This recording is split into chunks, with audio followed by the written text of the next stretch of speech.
Muy bien, a continuación, pues, un momentito.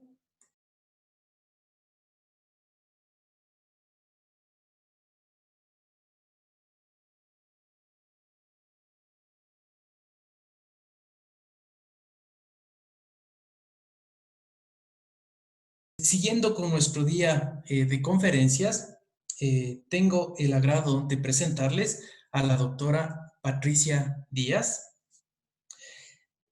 Ella es médico veterinaria de la Universidad Nacional de Colombia, con 15 años de experiencia. Es especialista en reproducción bovina. Cuenta con una maestría en agrociencias con enfoque en epidemiología y medicina de poblaciones. Es asesora en ganaderías de producción de leche y carne. Realiza capacitaciones interna y externa en industria farmacéutica veterinaria y posee experiencia en programas de medicina preventiva, salud de hato, clínica y reproducción bovina. La doctora Díaz abordará el tema impacto y control de enfermedades reproductivas en ganadería Colombia. Doctora, le cedemos la palabra para su valiosa intervención. Muy buenos días, ¿cómo están? ¿Me escuchan? Se escucha bastante bien, doctora. Bienvenida. Muchísimas gracias, mucho gusto. Es un placer estar con ustedes el día de hoy. Y pues muchísimas gracias a la Escuela Politécnica del Chimborazo, a INVAP. Estamos acompañándolos precisamente en este tema que nos interesa mucho a todos en ganadería, el tema de la reproducción y las enfermedades infecciosas. Voy a iniciar compartiendo mi presentación. Bueno, entonces esperen un segundito, por favor.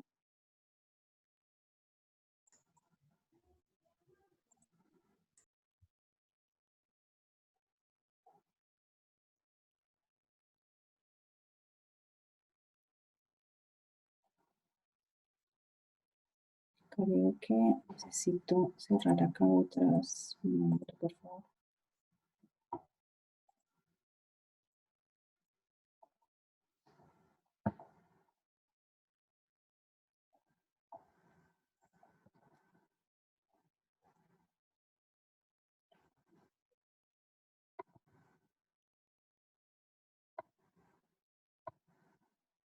¿Me confirman, por favor, si ven mi pantalla? Así es, se ve claramente. Perfecto. No sé si de pronto ven todo, me necesito achicar algo. Esperen un segundito, por favor. ¿Algún letrerito obstaculizando la vista? ¿Me confirmas? En realidad se ve clara la pantalla, no hay nada que lo esté obstaculizando. Bueno, muchísimas gracias. Adelante. Bueno, entonces, como les decía, bueno, pues bienvenidos. Es un placer acompañarlos en la mañana del día de hoy en el Congreso de Producción Pecuaria y Agroindustrial. Bueno, vamos a hablar entonces en esta reunión de impacto y control de enfermedades reproductivas en ganadería. Gracias por la presentación, doctor Luis. Yo trabajo, mi nombre es Patricia Díaz, trabajo hace muchos años en ganadería de leche, en ganadería de carne. En este momento me encuentro trabajando como especialista técnica en bovinos en Birba, Colombia. Y digamos que siempre ha sido mi enfoque, el enfoque principal ha sido en el tema de reproductivo, que es de tanto impacto y digamos de tanta inquietud en los ganaderos. Entonces, siéntanse libres de preguntar con muchísimo gusto en lo que les pueda colaborar. Bueno, entonces vamos a empezar con el tema. Esperen un segundito, por favor. Estoy acá.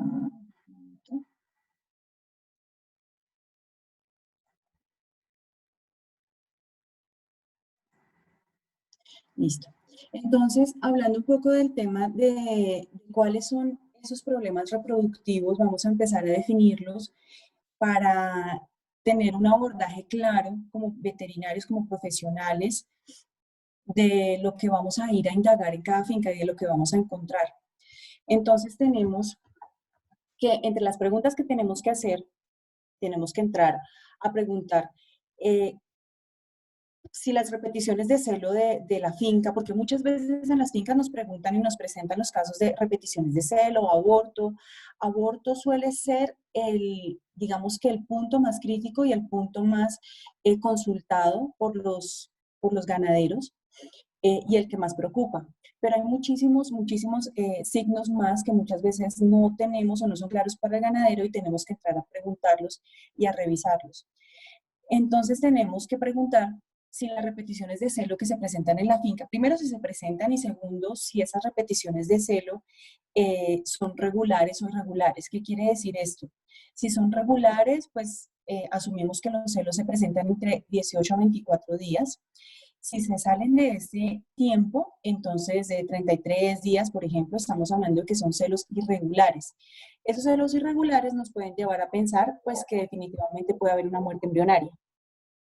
Cuando decimos que hay una muerte embrionaria, cuando hay confirmación de un diagnóstico de preñez y se presenta muerte de ese embrioncito hasta el día 45. Ese es el momento en que hablamos de muerte embrionaria. En adelante hablamos de aborto. Aborto se considera la muerte de ese feto y la expulsión del feto con sus membranas hasta el día más o menos 260 de gestación. Si de ahí en adelante se presenta un ternero muerto, pues hablamos de un mortinato, y si se presenta, y si nace vivo, pues es un parto prematuro. Hablamos de otros puntos y otros signos como la placentitis, la endometritis, la retención de placenta, inflamación de ovarios, que es oporitis, entre otros. Entonces es importante tener en cuenta estos síntomas y preguntar y aclararlo para el ganadero, porque muchas veces nos dicen que hubo un aborto, que se están presentando abortos de 40 días o que se están presentando abortos, digamos que ya después de los 8 meses y medio, que en ese caso sería un mortinato. Entonces siempre es importante separarlo. ¿Qué es importante ver de los mortinatos?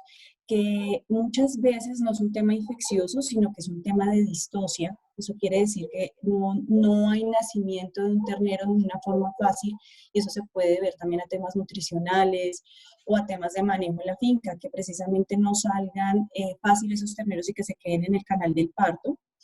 Entonces, debemos, digamos que siempre empezar a hacer estas preguntas para entender si es un tema infeccioso o no. ¿Qué pasa en las ganaderías? Esperen que estoy teniendo problemas con las pantallas. Bueno, estos son algunos de las métricas que se pueden tener en cuenta o indicadores, y que buscaría uno. Digamos que esto, según la literatura, sería a lo que deberíamos, digamos que dirigir la evaluación de un hato y sus indicadores. Entonces tenemos que, como días, discúlpenme que está en inglés, pero mucha literatura, digamos que en el tema reproductivo, sobre todo en lechería, se encuentra en inglés, pero aquí yo les voy contando. Bueno, en días abiertos tenemos como meta principal que fueran 115 días, días a la concepción, ¿cierto? Que tuviéramos como días a primer servicio, 75 días en una ganadería, que la tasa de concepción de todos los servicios fuera más o menos el 50%, y que abortos fuera idealmente menores de 5%. Les muestro esta gráfica y resalto estos, bueno, porque hay muchos indicadores en reproducción, pero esos digamos que los más importantes a considerar. Sin embargo, ¿qué es importante tener en cuenta? Que depende de la intensidad, depende de la lechería o del sistema de producción. Ese porcentaje de abortos puede ser menor o puede ser mayor. Generalmente, a medida que aumenta la intensidad en producción, aumenta, digamos que esta tasa de abortos, y estos parámetros son parámetros que se deberían mirar y medir mensualmente, pero anualmente deberíamos estar evaluando cómo nos fue cada año, cómo nos fue. Muchas veces como les comentaba, la tasa de abortos es la que más nos preocupa. Este es otro digamos que cuadro, perdón, de indicadores que nos dejan ver precisamente qué podríamos pedir o esperar cuando llegamos a una ganadería. Entonces tenemos que entre el porcentaje de vacas que podríamos estar esperando para calor, por ejemplo, esperaríamos que fuera más del 90%, que el intervalo entre partos no superara los 380 días. Eso es, digamos que son indicadores de libro a los que uno debería apuntar, ¿no? Siempre tenemos que comparar qué pasa para nosotros en la finca y en la zona que tenemos. Esperen un segundito, por favor, que estoy teniendo problemas con la pantalla. No sé si ustedes lo vean, pero... mm,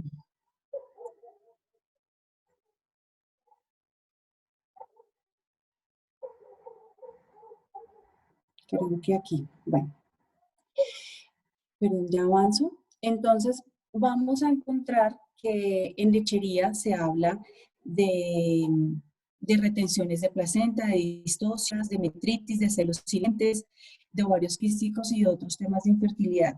Estos podrían ser porcentajes, digamos que normales dentro de lo que reporta la literatura, pero nosotros siempre debemos tener en cuenta que estos indicadores van a ser medidos, como hablamos, según temas nutricionales de la finca, según temas de manejo.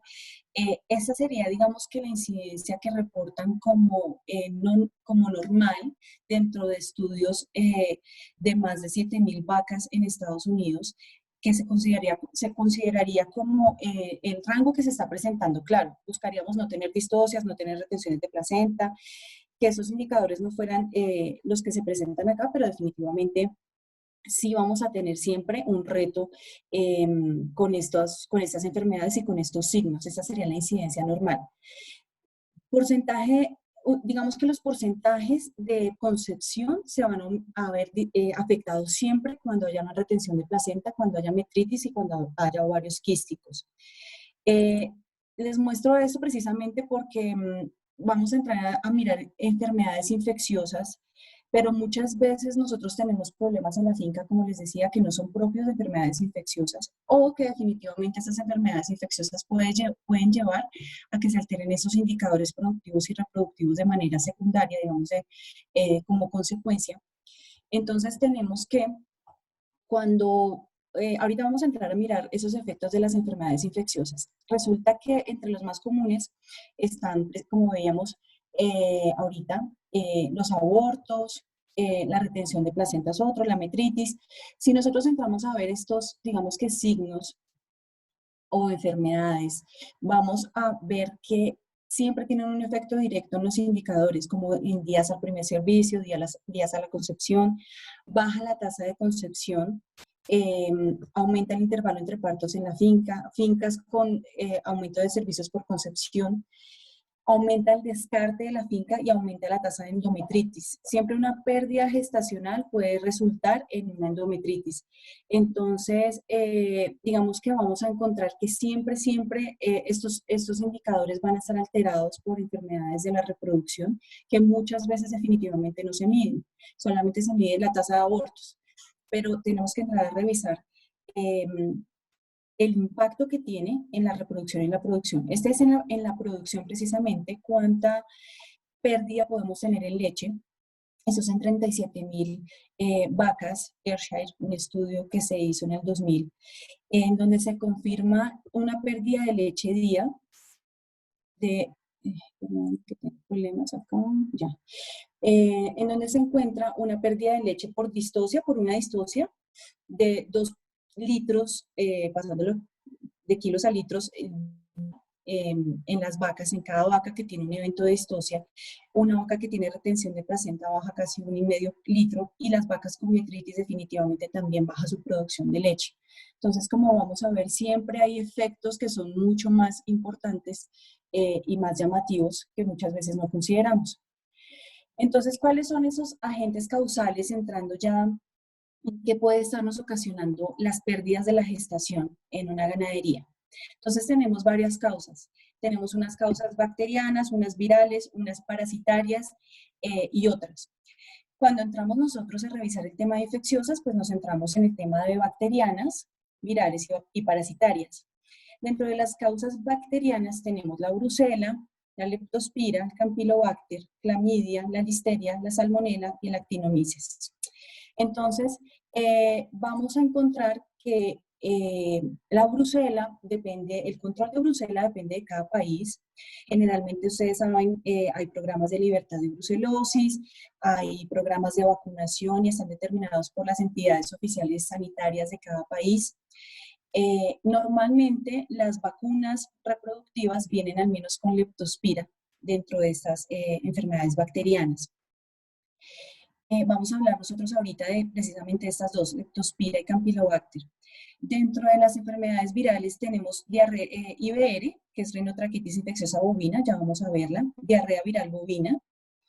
Tenemos la leucosis, y en la leucosis vamos a hablar siempre de que esta enfermedad ocasiona un cuadro de inmunosupresión importante que hace que las ganaderías en general, que las vacas presenten una menor respuesta y tengan una menor respuesta a las vacunas porque están afectados, su sistema inmune está afectado. Entonces, esta parte viral, digamos que va a ser cubierta con las vacunas con estas dos primeras enfermedades, IBR y diarrea viral bovina. Dentro de las enfermedades parasitarias tenemos Neospora y Tricomona, ya vamos a hablar un momentico de esto, pero como sabemos, pues no hay una vacuna eficiente en el mercado a nivel mundial, no existe ni un tratamiento tampoco eficiente. Ya vamos a hablar un poquito entonces de este tema que podemos hacer. Y otras causas que no son infecciosas, pero que debemos siempre considerar, y muchas veces tenemos que entrar a preguntarlas, sobre todo cuando se están haciendo programas juiciosos de vacunación, es que muchas veces los ganaderos esperan no tener ningún aborto más cuando empiezan los programas de vacunación. Y esto digamos que es imposible. Las causas de los abortos, de las pérdidas gestacionales son múltiples. Entonces tenemos aquí algunas de ellas, las deficiencias de progesterona, sobre todo en vacas de alta producción lechera, van a tener menores índices de progesterona y puede esto llevar a pérdidas gestacionales.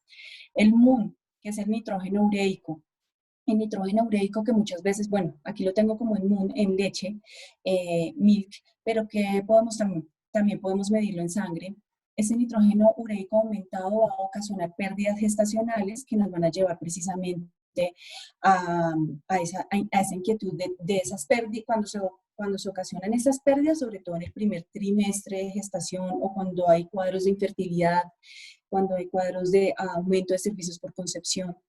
Podemos considerar también el nitrógeno ureico.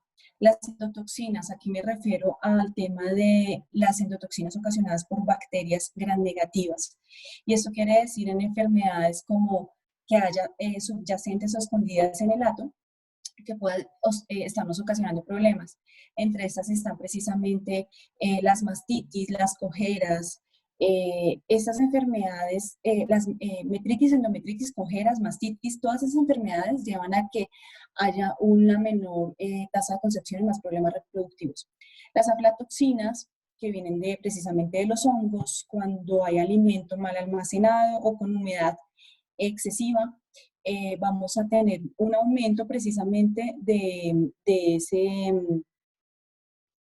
perdón, de ese nivel de aflatoxinas en útero y en hígado que va a ocasionar un problema importante en la reproducción. Tenemos que intoxicaciones, diferentes intoxicaciones con algunas plantas dependiendo de cada zona. Los hemoparásitos también pueden inducir abortos y hay que tener siempre en cuenta las funciones hepáticas.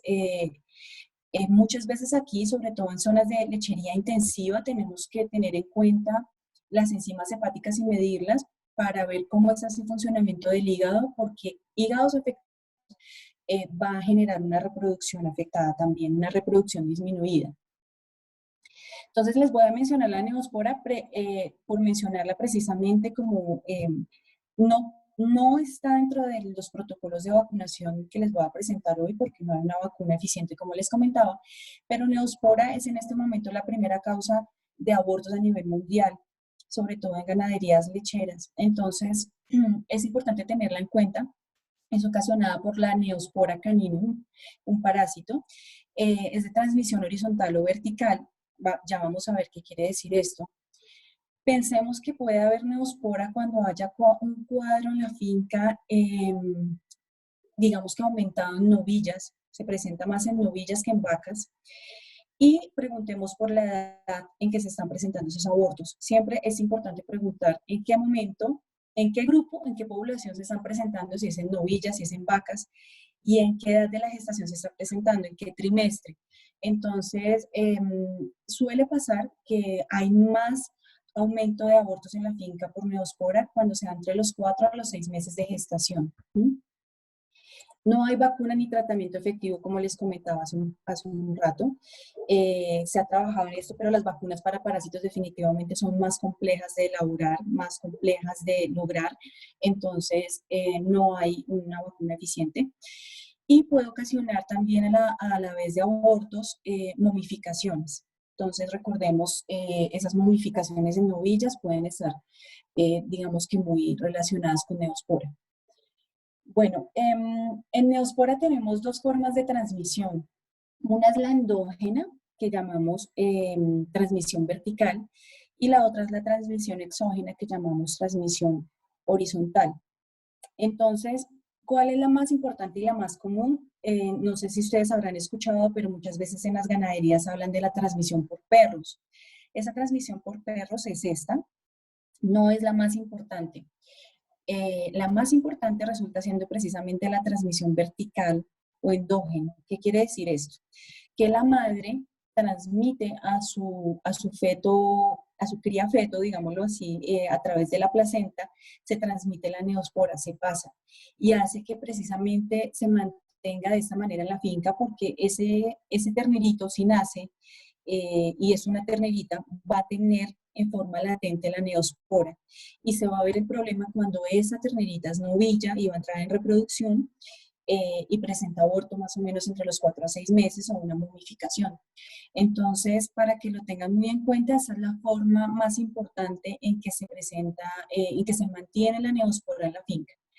Tenemos la otra forma, que es la más famosa, que es la de los perros. En las fincas muchas veces dicen, no, aquí yo no creo que tenga neospora porque tengo controlado el tema de los perros.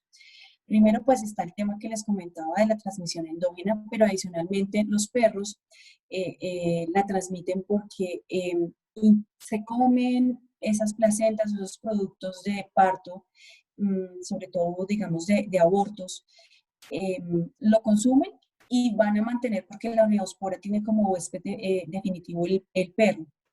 Entonces ese perro va a eliminar quistes en sus heces, esas heces van a estar en los potreros o en la comida, en las salas de concentrado, en fin, y las vacas van a alimentarse de ese alimento contaminado. Entonces hay varias posibilidades: que aborte de una vez, que haya nacimiento de un ternero con una infección latente, o que haya, inclusive a veces pueden nacer terneros con problemas nerviosos, o que precisamente como hablábamos ahorita, pues no aborte, no tenga este problema, pero que esa ternerita que aparentemente es normal, tenga la neospora y entra al ciclo a mantenerlo en la finca. Entonces se los comento porque definitivamente siempre es importante tener en cuenta el control de los perros. Vamos a entrar a mirar las enfermedades virales. Dentro de las primeras enfermedades virales que tenemos dentro de las vacunas que protegen en el mercado, tenemos la rinotraqueitis infecciosa bovina, IBR. Entonces, esta es ocasionada por un herpesvirus, el herpesvirus tipo 1, y vamos a hablar ya del 5 también. Tiene una característica muy importante este herpesvirus, y es la capacidad de latencia. Esa capacidad de latencia hace que un animal sea portador. ¿Qué pasa con este virus? Latencia quiere decir que ese virus entra al organismo, se guarda, bueno, estar síntomas clínicos de una vez, pero se guarda en los ganglios nerviosos, y en el momento en que ese animal presenta un estrés, ya sea una ternidad después del destete, ya sea una vaca en el momento del parto, que es un momento muy estresante, después del transporte, digamos que en momentos de desafío para los animales, ese virus que estaba guardadito sale al organismo y se manifiesta nuevamente con, digamos, con nuevos síntomas clínicos. Esos síntomas clínicos que se activan por estrés, por ese efecto de los corticoides, pueden ser respiratorios o reproductivos. Ahorita los vamos a ver. Entonces, tenemos el herpesvirus tipo 5, que se ha aislado en varios países de Sudamérica. y en otros países, precisamente como Nueva Zelanda y otros, Australia, en donde este herpes virus tipo 5 ocasiona cuadros nerviosos importantes en terneros y en vacas, principalmente en terneros, inclusive ya, pudiendo llevarlos a la muerte. Se ha aislado en Brasil en forma importante, en el Cono Sur, habría que ver si en Ecuador está la última. Yo tuve la oportunidad de estar hace más de un año en Ecuador, en un trabajo importante que hicimos con INVAP, visitando varias ganaderías, y me comentaban algunos doctores que precisamente pues no se había hecho aún aislamiento en Ecuador. Ese sería, digamos, que un caso importante para revisar, pero pues ustedes saben que hoy en día las fronteras están abiertas a todo. La transmisión es muy fácil en todo, en virus, en bacterias, tanto en humanos como en animales. Entonces siempre tenemos la posibilidad de tener los mismos agentes que tienen otros países. Es muy fácil adquirirlos. En Colombia lo tenemos aislamiento por PCR de herpes virus tipo 5 y digamos que la presentación está enfocada, como les decía, en cuadros nerviosos. Bueno, el IBR como tal tiene una prevalencia altísima, el 70% puede estar de prevalencias en algunas ganaderías, y se presenta mucho más, digamos que en forma más intensa, o que se reconozca más en vacas que en hembras, vacas que en machos, disculpen. Eh, Puede ser un poco de menor impacto que enfermedades como diarrea viral bovina, pero la prevalencia sí es mucho más alta. Entonces aquí vamos a ver algunos de los síntomas que puede tener esta enfermedad. Tiene síntomas respiratorios, pueden presentar síntomas respiratorios los animales por el virus tipo 1.1. Ese es el que ocasiona este tipo de cuadros respiratorios. Los animales pueden tener secreción nasal, ocular, conjuntivitis. Cuando nosotros llegamos a la ganadería a revisar, esa secreción nasal puede ser de tipo ceroso, digamos que transparente. Si nosotros ya encontramos estos moquitos ya blancos, puede haber ya una contaminación bacteriana. Pero recordemos siempre que los virus pueden ser una puerta de entrada, incluso cuando no son tan agresivos, pueden ser una puerta de entrada al efecto de las bacterias. Entonces es cuando tenemos que empezar a usar antibióticos. Pero este puede ser un síntoma, uno de los síntomas importantes que se ve en las ganaderías y que puede estar más presente en terneras, en la población joven de terneras,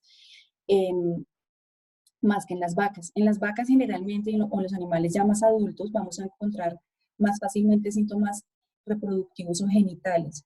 Estos son ocasionados por el herpes virus 1.2 y tenemos que entre esos están la vulvovaginitis, la infertilidad y los abortos. La vulvovaginitis es este síntoma que ustedes ven acá, que es la presentación de unas vejiguitas que se presentan en la vulva de las novillas, de las vacas. Muchas veces lo vemos más en novillas que en vacas y suele estar relacionado precisamente con enfermedad reproductiva. Si nosotros encontráramos esas vejiguitas en el pene y prepucio del toro, se llaman balanopostitis, pero siempre que veamos circulando esto, o sea, cuando metamos los animales a inseminación, a palpación, a servicio, a pesaje, abramos las vulvitas de esas novillas o de esos animales, y si encontramos esto, es síntoma, sin tomar muestras de sangre, es síntoma claro de que el herpes virus y de que IBR está ocasionando problemas en la ganadería. Entonces, de que está circulando este herpes virus. Los cuadros nerviosos, como les comentaba ahorita, que pueden ser encefalomielitis, se presentan más en población joven y son ocasionados por el herpes virus tipo 5, que no vienen todas las vacunas. Entonces es importante porque necesita inmunidad, los animales necesitan inmunidad específica para cada herpes virus. Entonces, en diarrea viral bovina, que es la segunda que les quiero mencionar, viral,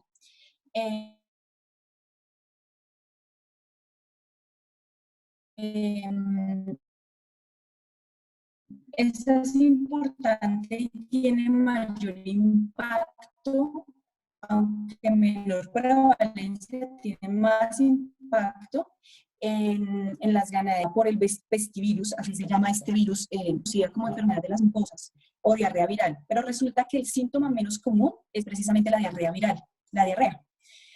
Lo más importante de este virus es la inmunodepresión que ocasiona con el virus de la leucosis, digamos que son como el virus actúan como el virus de VIH en los animales, entonces, haciendo una similitud del VIH en los humanos, ¿no?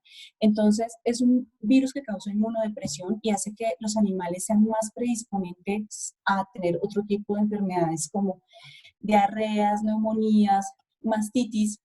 Entonces, es muy importante, sobre todo en la población joven. Hace que los terneritos sean más predisponentes a diarreas y a neumonías principalmente. Y lo más llamativo y más importante para que recuerden son los animales PI. Cuando hablamos de animales PI, hablamos de animales persistentemente infectados que están relacionados con el virus de la diarrea viral bovina. Entonces, ya les voy a explicar qué es un animal PI y por qué es su importancia. Otro tema es tener en cuenta los serotipos de este virus.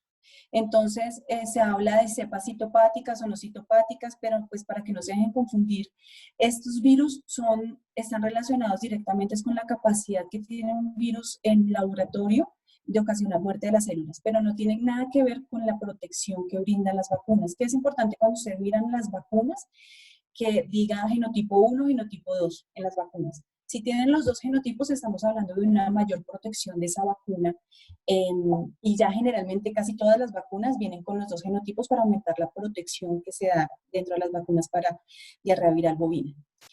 Bueno, ¿qué síntomas puede ocasionar? Como les mencionaba ahorita, la inmunodepresión, que es tan importante. Tenemos que esta enfermedad puede ser diferencial de fiebre aftosa. Esta enfermedad puede ser diferencial precisamente porque empezamos a encontrar úlceras en partes específicas de la vaca, como las úlceras bucales, las úlceras digestivas, las erosiones en las patas, las úlceras genitales. Entonces, debemos siempre considerar que puede ser un diferencial de enfermedad vesicular. Y aparte, pues ocasiona aborto, como les mencionaba, puede presentarse en animales con problemas nerviosos. Bueno, entonces, ¿qué pasa cuando el virus entra por primera vez en una ganadería?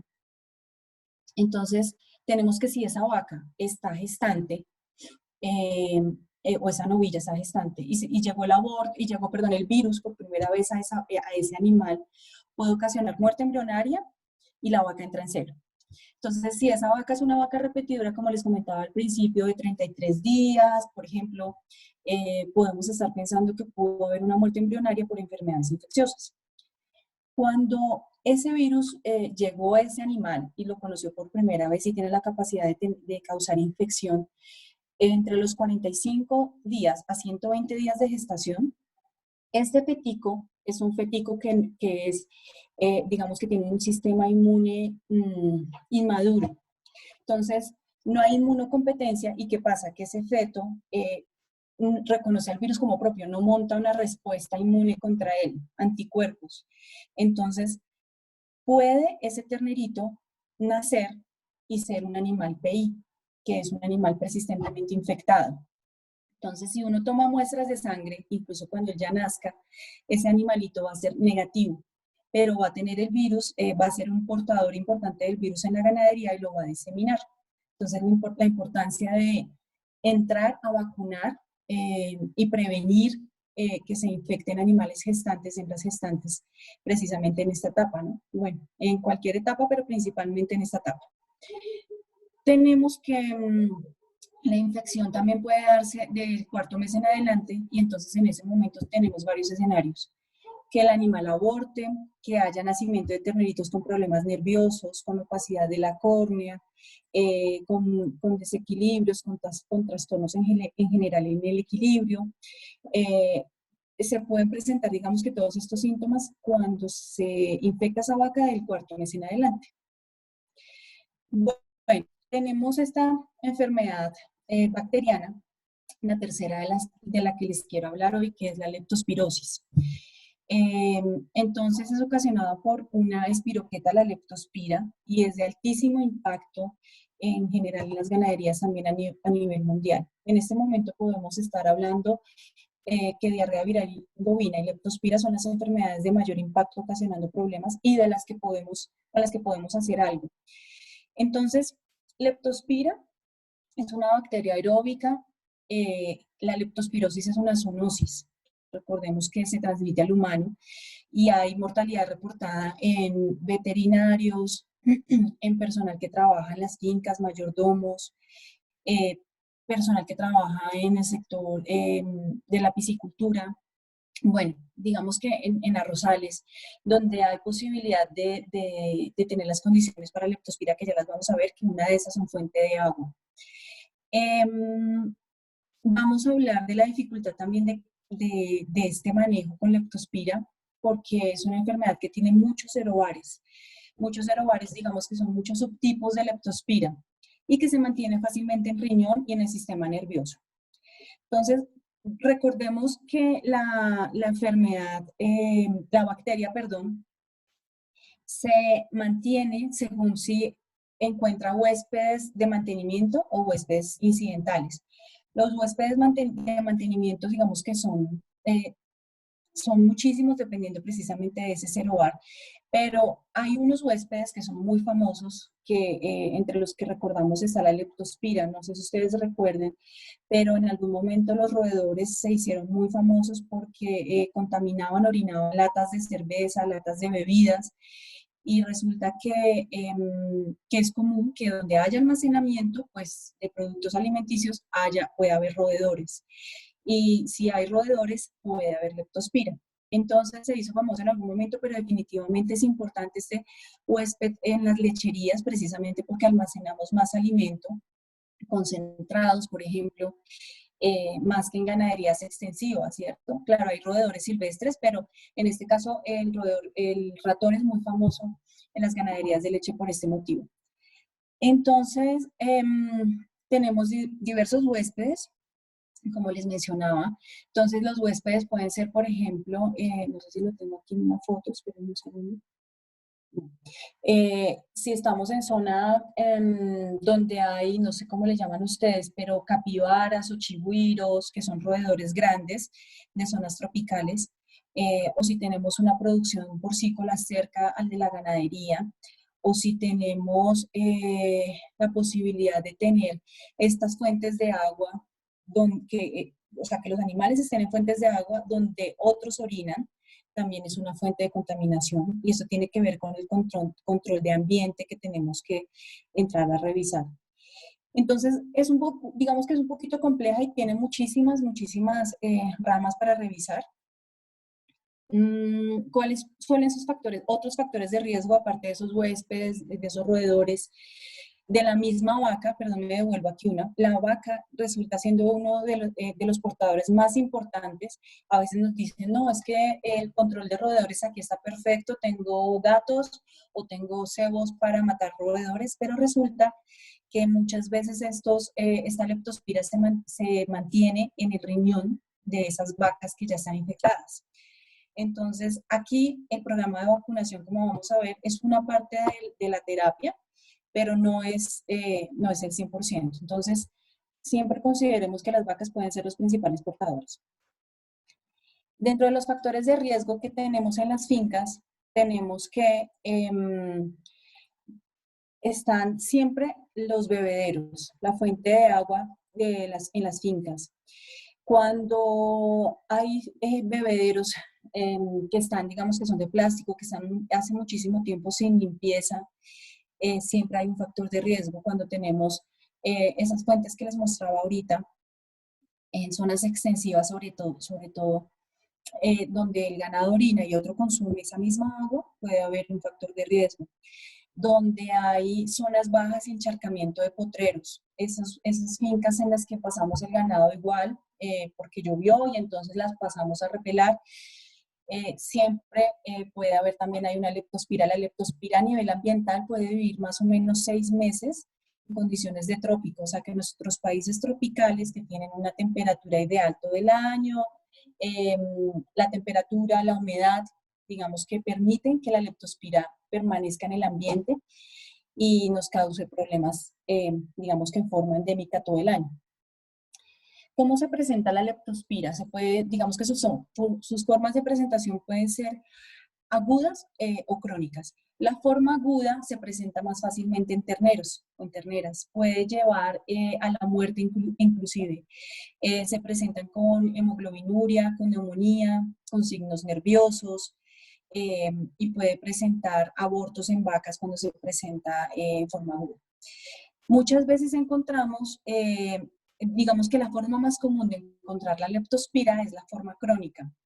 La forma crónica es en la forma en la que se están presentando abortos todo el año, en diferentes épocas del año, sobre todo cuando se aumentan las lluvias. Otro cuadro que suele pasar muchas veces es que en esas fincas puede haber un descenso brusco en la producción de leche y se acompaña de leche rosada. Entonces, en las ganaderías dicen, no, pues coloquemos vitamina K, porque tiene leche rosada la vaca. Resulta que esa leche rosada va a seguir rosada, no se acompaña generalmente de cuadros de mastitis, ni de ubre morada, ni nada de esas cosas, pero hay un descenso brusco en que si la vaca puede producir 40 litros, puede que al otro día no produzca nada. Entonces, es muy común este cuadro, pero puede ser, digamos, que una forma aguda de una forma crónica en la finca, digamos, de una presentación crónica o endémica que haya en la finca.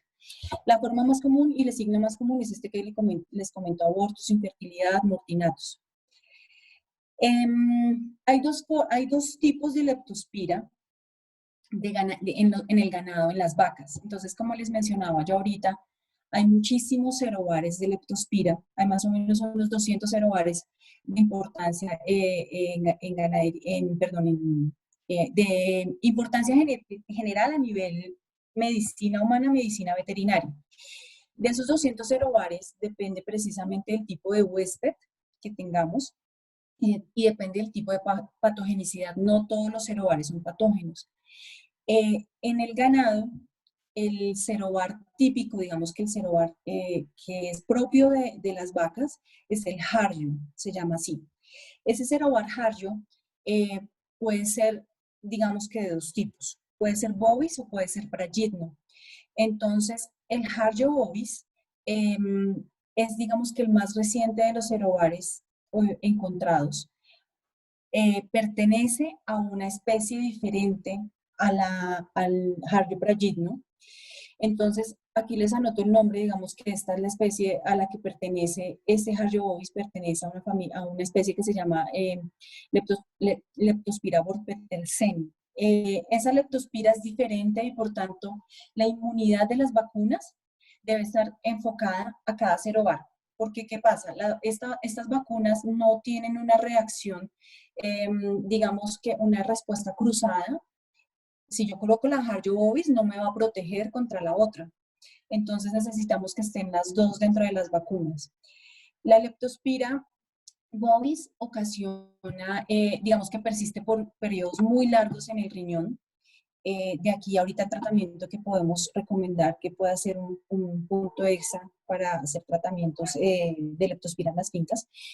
Muchas veces es asintomática, subclínica, ocasiona enfermedades silenciosas y hoy en día es el serobar más diagnosticado asociado a los abortos en muchas partes del mundo, donde definitivamente lo aíslan, como Norteamérica, Gran Bretaña, Nueva Zelanda, o sea, han hecho aislamiento y dicen, sí, ese Harjo bovis es el más importante de los serobares de leptospira en ganadería.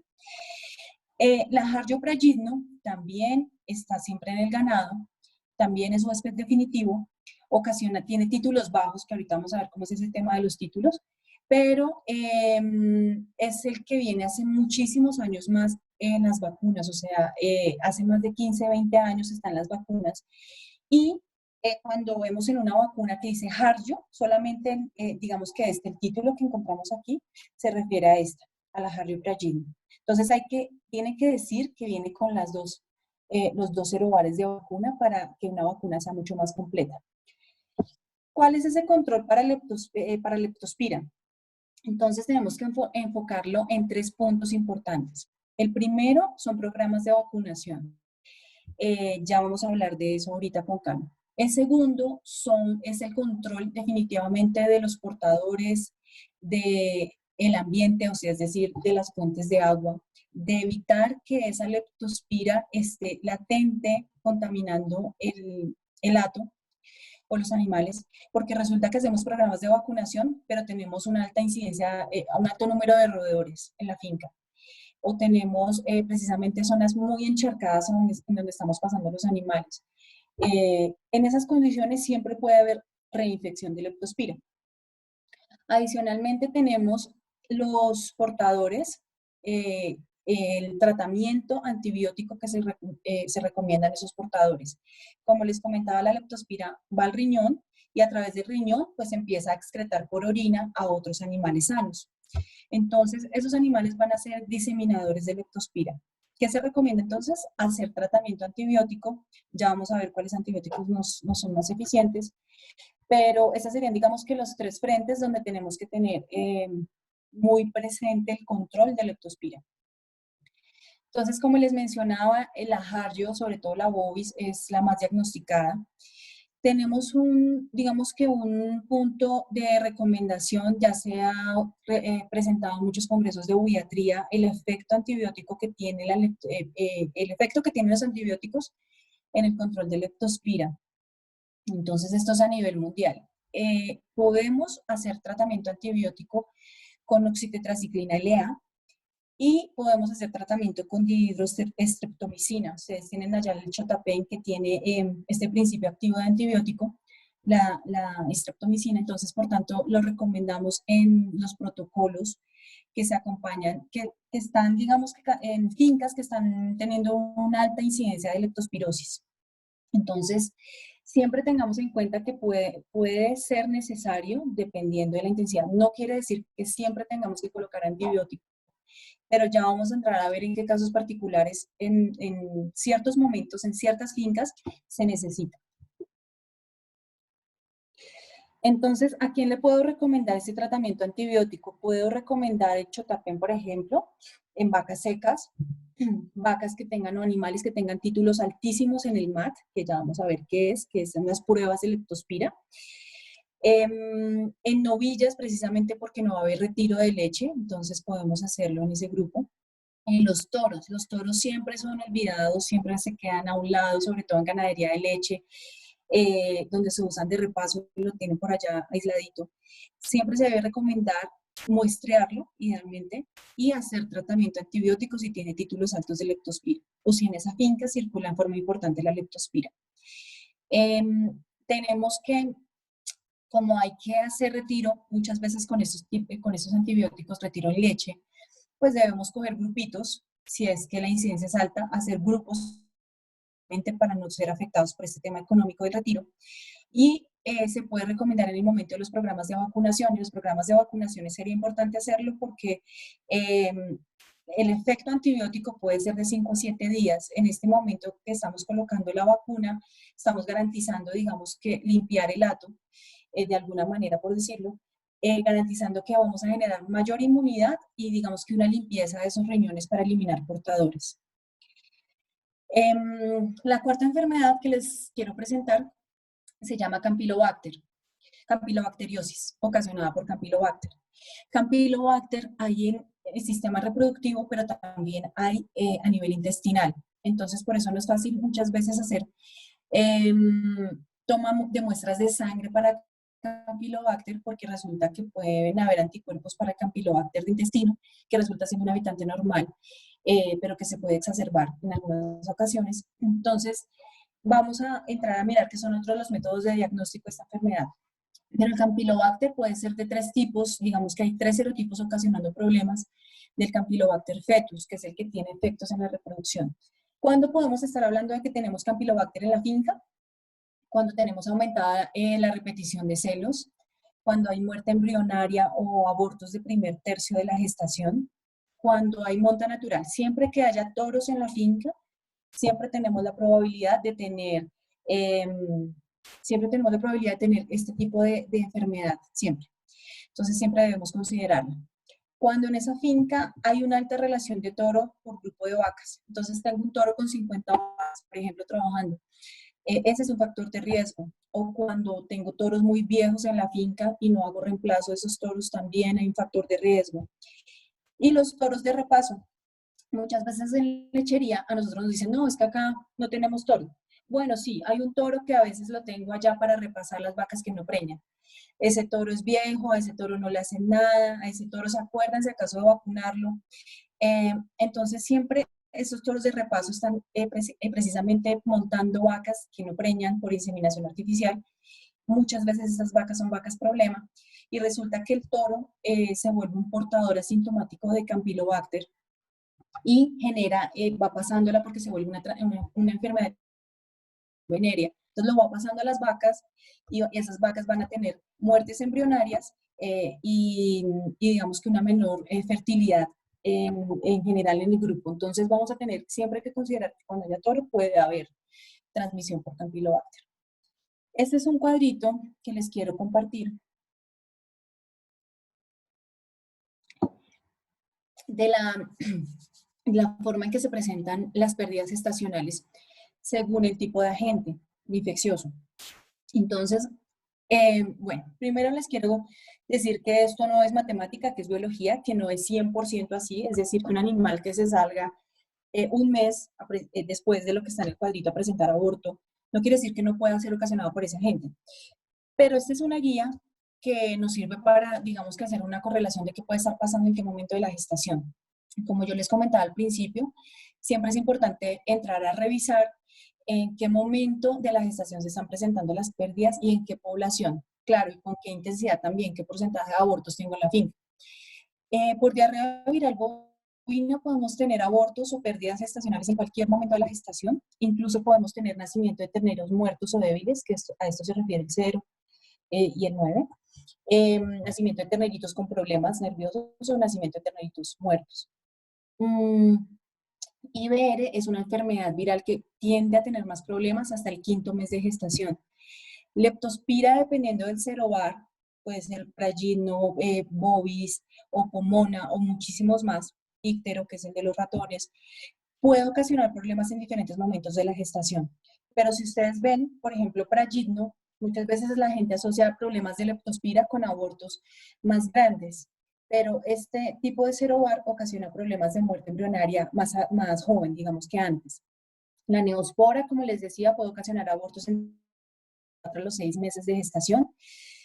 Brucela, que sabemos que ocasiona problemas más en el tercer trimestre de gestación, con nacimiento con nacimiento de terneritos muertos, partos prematuros, retenciones de placenta. Y el Campylobacter, como les mencioné, les acabé de mencionar, que ocasiona problemas en el primer trimestre. Entonces, esa es una ayudita para que recordemos los agentes infecciosos y en qué momentos están ocasionando problemas. En general, estas 4 enfermedades infecciosas que les acabo de presentar pueden tener muchos efectos, no solamente ocasionando aborto, como ocasionan todas, o muerte embrionaria o infertilidad, sino que puede tener otros efectos en producción de leche, como les mencionaba al principio, ocasionando signos sistémicos, metritis, retenciones de placenta, y alterando todos esos indicadores que veíamos al comienzo: intervalo parto-concepción, servicios por concepción, sí, días abiertos, disminuyendo la tasa de preñez en general de la finca, y por tanto, digamos que llevando a que los animales también sean descartados más rápido, ¿no? Entonces, son muchos de los efectos de esas enfermedades infecciosas. Cuando hablamos de pérdidas gestacionales, es bastante preocupante para los ganaderos, una presentación más alta en vacas de leche que en las vacas de carne, y que pues obviamente retrasan el éxito de la finca en tasas de preñez. ¿Cuándo o qué podemos asociar a las pérdidas gestacionales? Como veíamos al principio, las complicaciones en el momento del parto. Digamos que enfermedades que se asocian, pero después está la fiebre posparto. Las mastitis pueden ser causa o consecuencia también de los abortos y de estas pérdidas. Las cojeras también generalmente son causa de aborto. Y hay una fuerte asociación entre endometritis, que es algo que sería interesante que revisáramos y como profesionales entre a revisar en las fincas. Muchas veces lo atribuimos solamente en los abortos, por ejemplo, a las causas infecciosas que veíamos, diarrea viral bovina, IBR, leptospira, pero cuando las vacas han tenido endometritis, retenciones de placenta, muchas veces que llevan a endometritis o ametritis, hay una muy fuerte asociación entre que esa vaca, así haya resuelto la endometritis, aborte. Entonces, las endometritis sin resolver, en el momento de la inseminación, tienen 3 veces más de probabilidad de pérdida de preñez, sobre el 40%. Pero incluso las endometritis que han resuelto, que aparentemente resolvieron y que esas vacas limpiaron, tienen más probabilidad de tener pérdidas gestacionales. Entonces, los invito a que revisemos los datos y a que cuando vayamos a una ganadería hagamos esa revisión de datos, de la información y registros de esas vacas y lo vamos a encontrar. Yo lo he encontrado particularmente en campo y muchas veces cuando hago esta asociación y entramos a revisar, claro, esa vaca tuvo metritis, esta vaca tuvo endometritis, esa también, y esas vacas tuvieron aborto. Entonces, es importante tenerlo en cuenta. Esto hace parte de lo que veíamos ahorita de causas de pérdidas gestacionales que les presenté al principio. Y precisamente el momento de la gestación en el que se presentan esas tasas de aborto.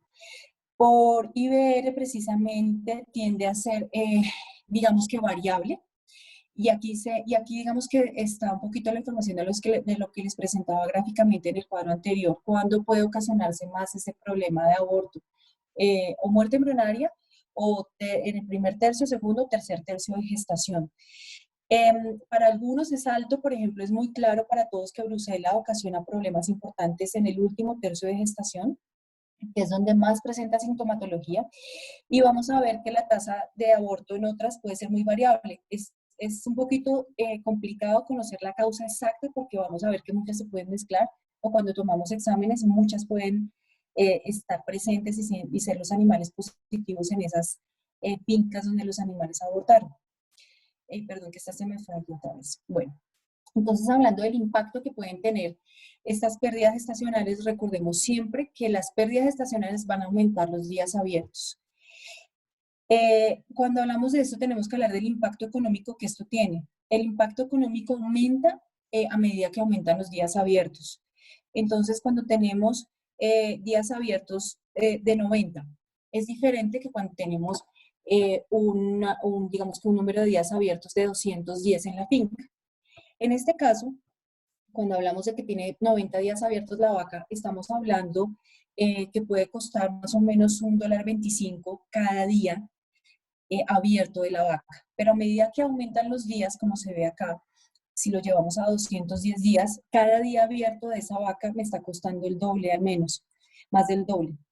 $2.75 más o menos cada día abierto de esa vaca. Entonces, considerémoslo siempre cuando hayan pérdidas estacionales. Hablamos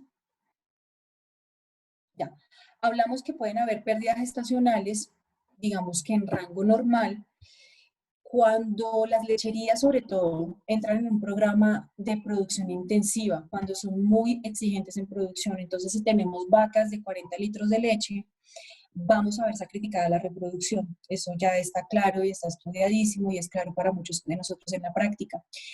¿Qué pasa? Que hay mucha información y mucha literatura y varios artículos que se han obtenido de esto y se ha concluido precisamente que hay un rango normal que podemos considerar casi normal en el tema de pérdidas gestacionales.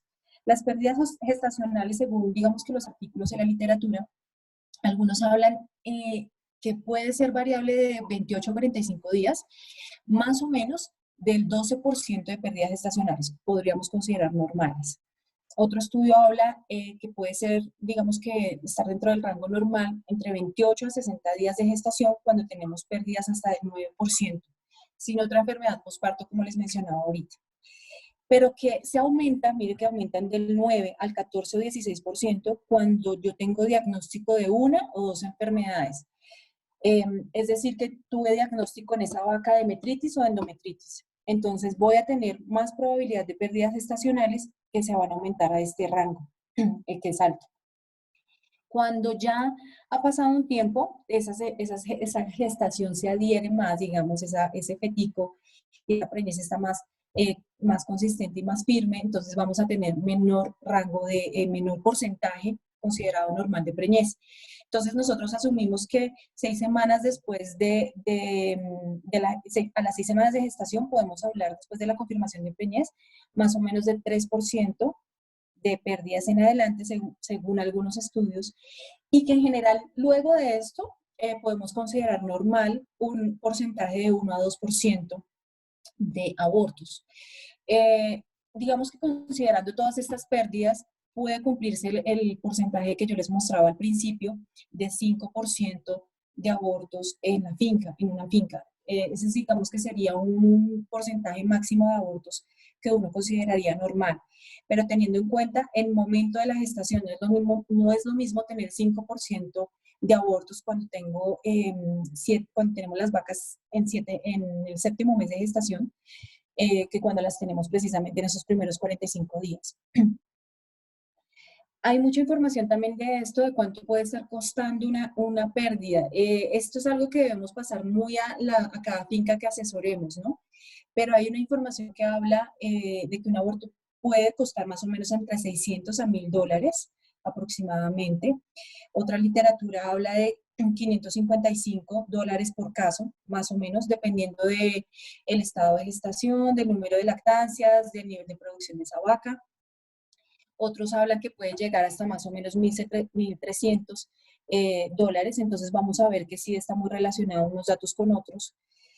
Y este es un ejercicio, digamos que económico, en el que aterrizamos a los casos también que tenemos muchas veces aquí en Trópico. Sabemos que a veces en las ganaderías, cuando nos abortan, cuando tenemos un porcentaje, y tener mucho cuidado cómo sacamos el porcentaje de abortos. El porcentaje de abortos se saca en el número de abortos que evidentemente hubo, o pérdidas de la gestación, que muchas veces son visibles y otras veces no. La mayoría de veces no vemos el feto, solamente la vaca repite, vuelve a entrar en celo, o sencillamente se detecta vacía cuando el veterinario va y mete la mano del ecógrafo. Entonces, ese 3%, esas gestaciones se sacan sobre el número de gestaciones que se esperan en el año, en un periodo de tiempo. Ese periodo de tiempo puede ser generalmente un año, un semestre, que yo lo evalúe, considerando gestaciones efectivas que yo espero. Entonces, si yo tengo un 3% de abortos, digamos que considerando que sea algo normal, debemos entrar a revisar los escenarios que tengan esos animales.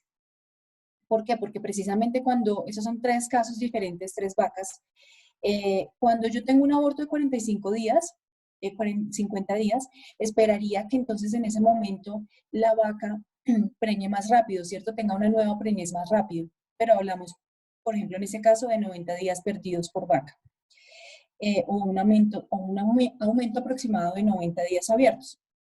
Si la vaca me abortó de 210 días, de 7 meses de gestación, espero, y es algo que vemos en la realidad, que esa vaca va a demorar muchísimo más tiempo en preñar. Es decir, que los días perdidos de esa vaca pueden ser 330.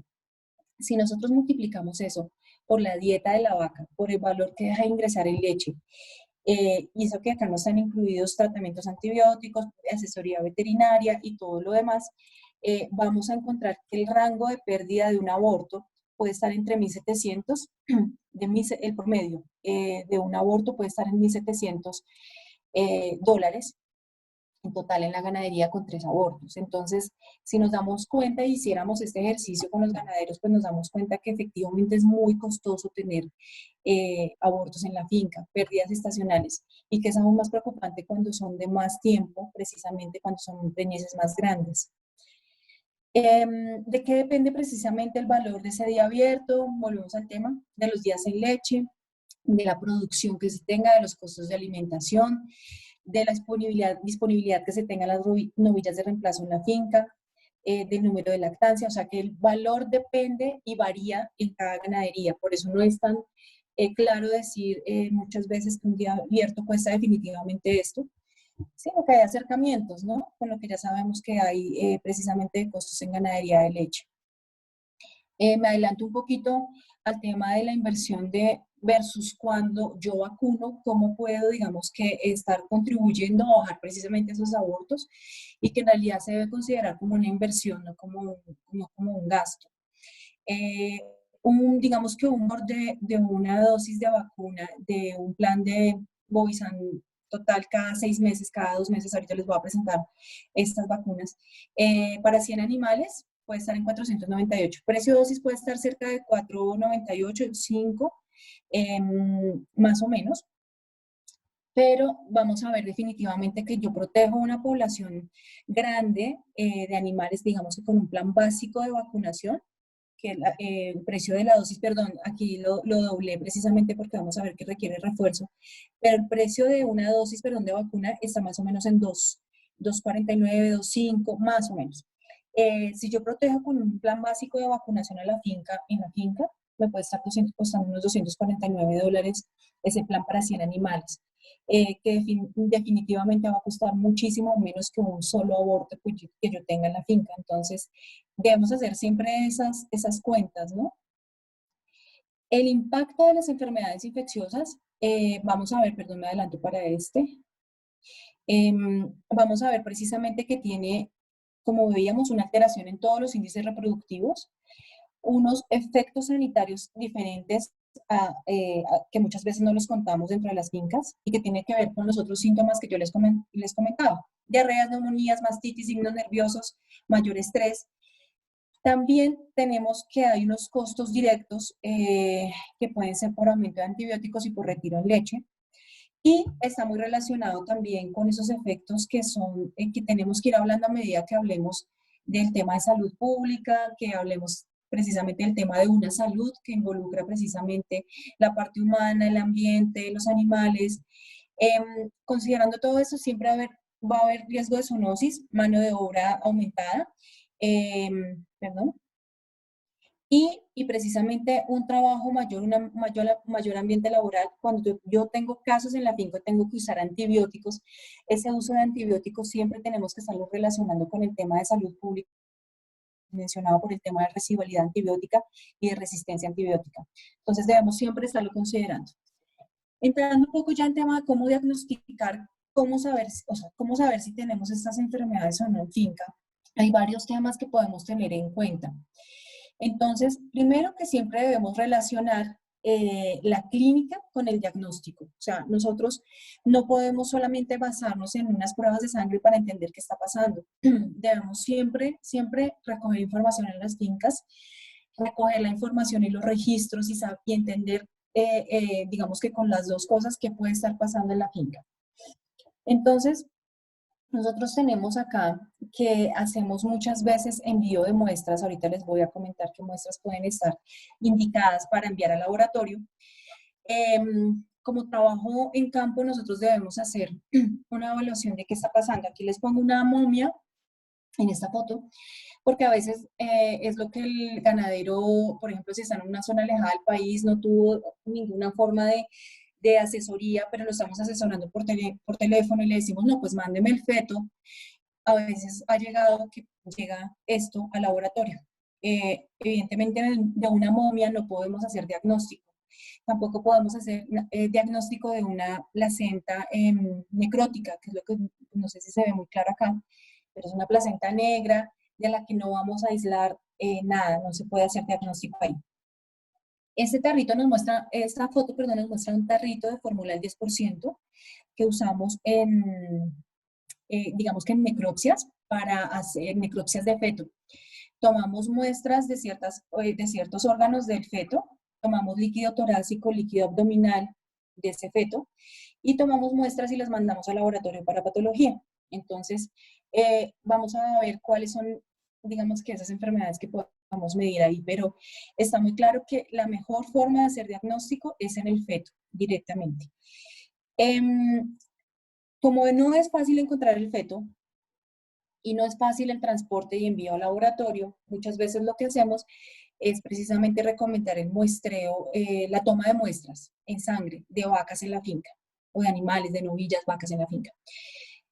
¿Qué podemos hacer? Nosotros normalmente hacemos un tema que se llama perfil reproductivo en hembras. Ese perfil consiste en medir varias enfermedades en la finca.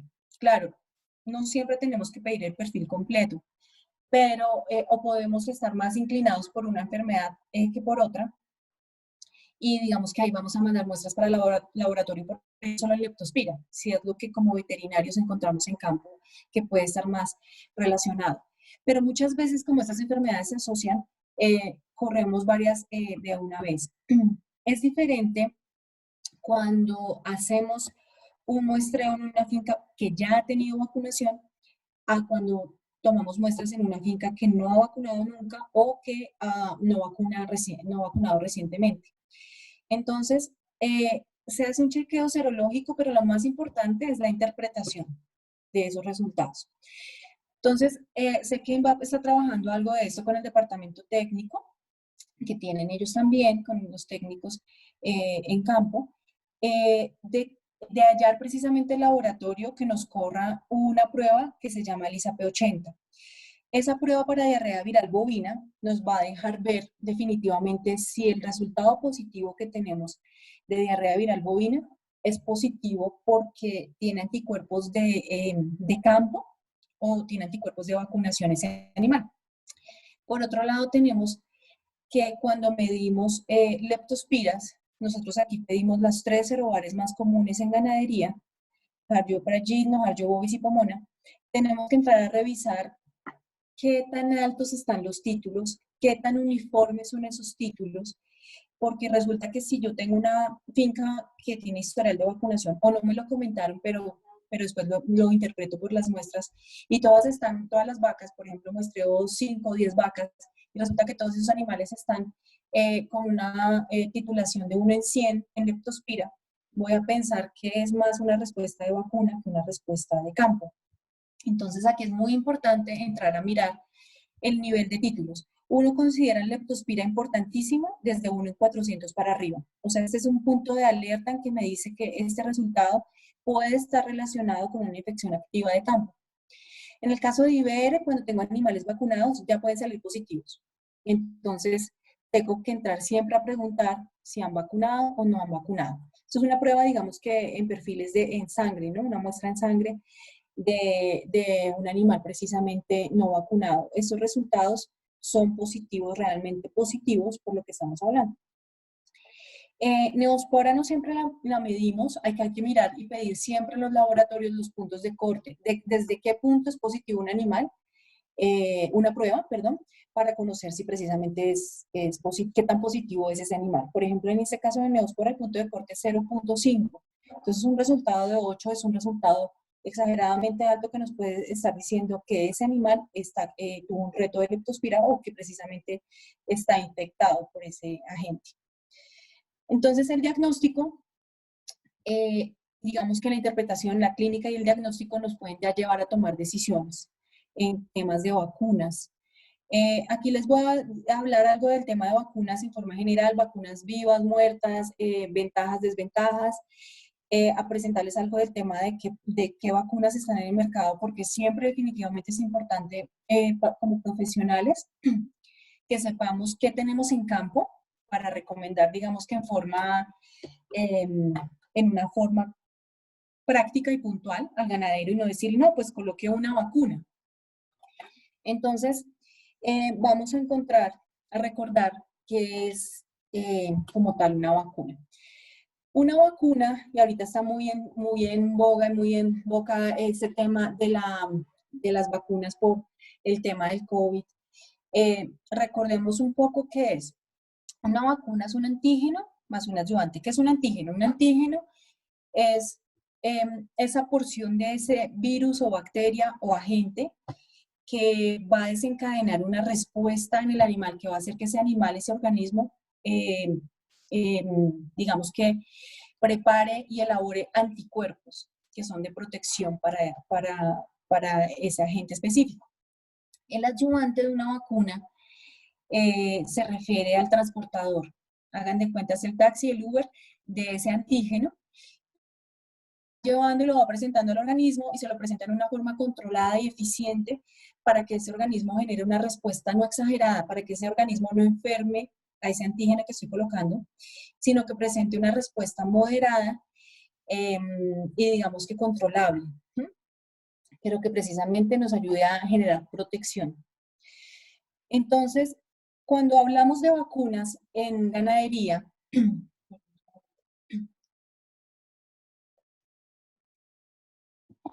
Cuando hablamos de vacunas en ganadería, siempre debemos hablar de la inmunidad que estamos transmitiendo por calostro.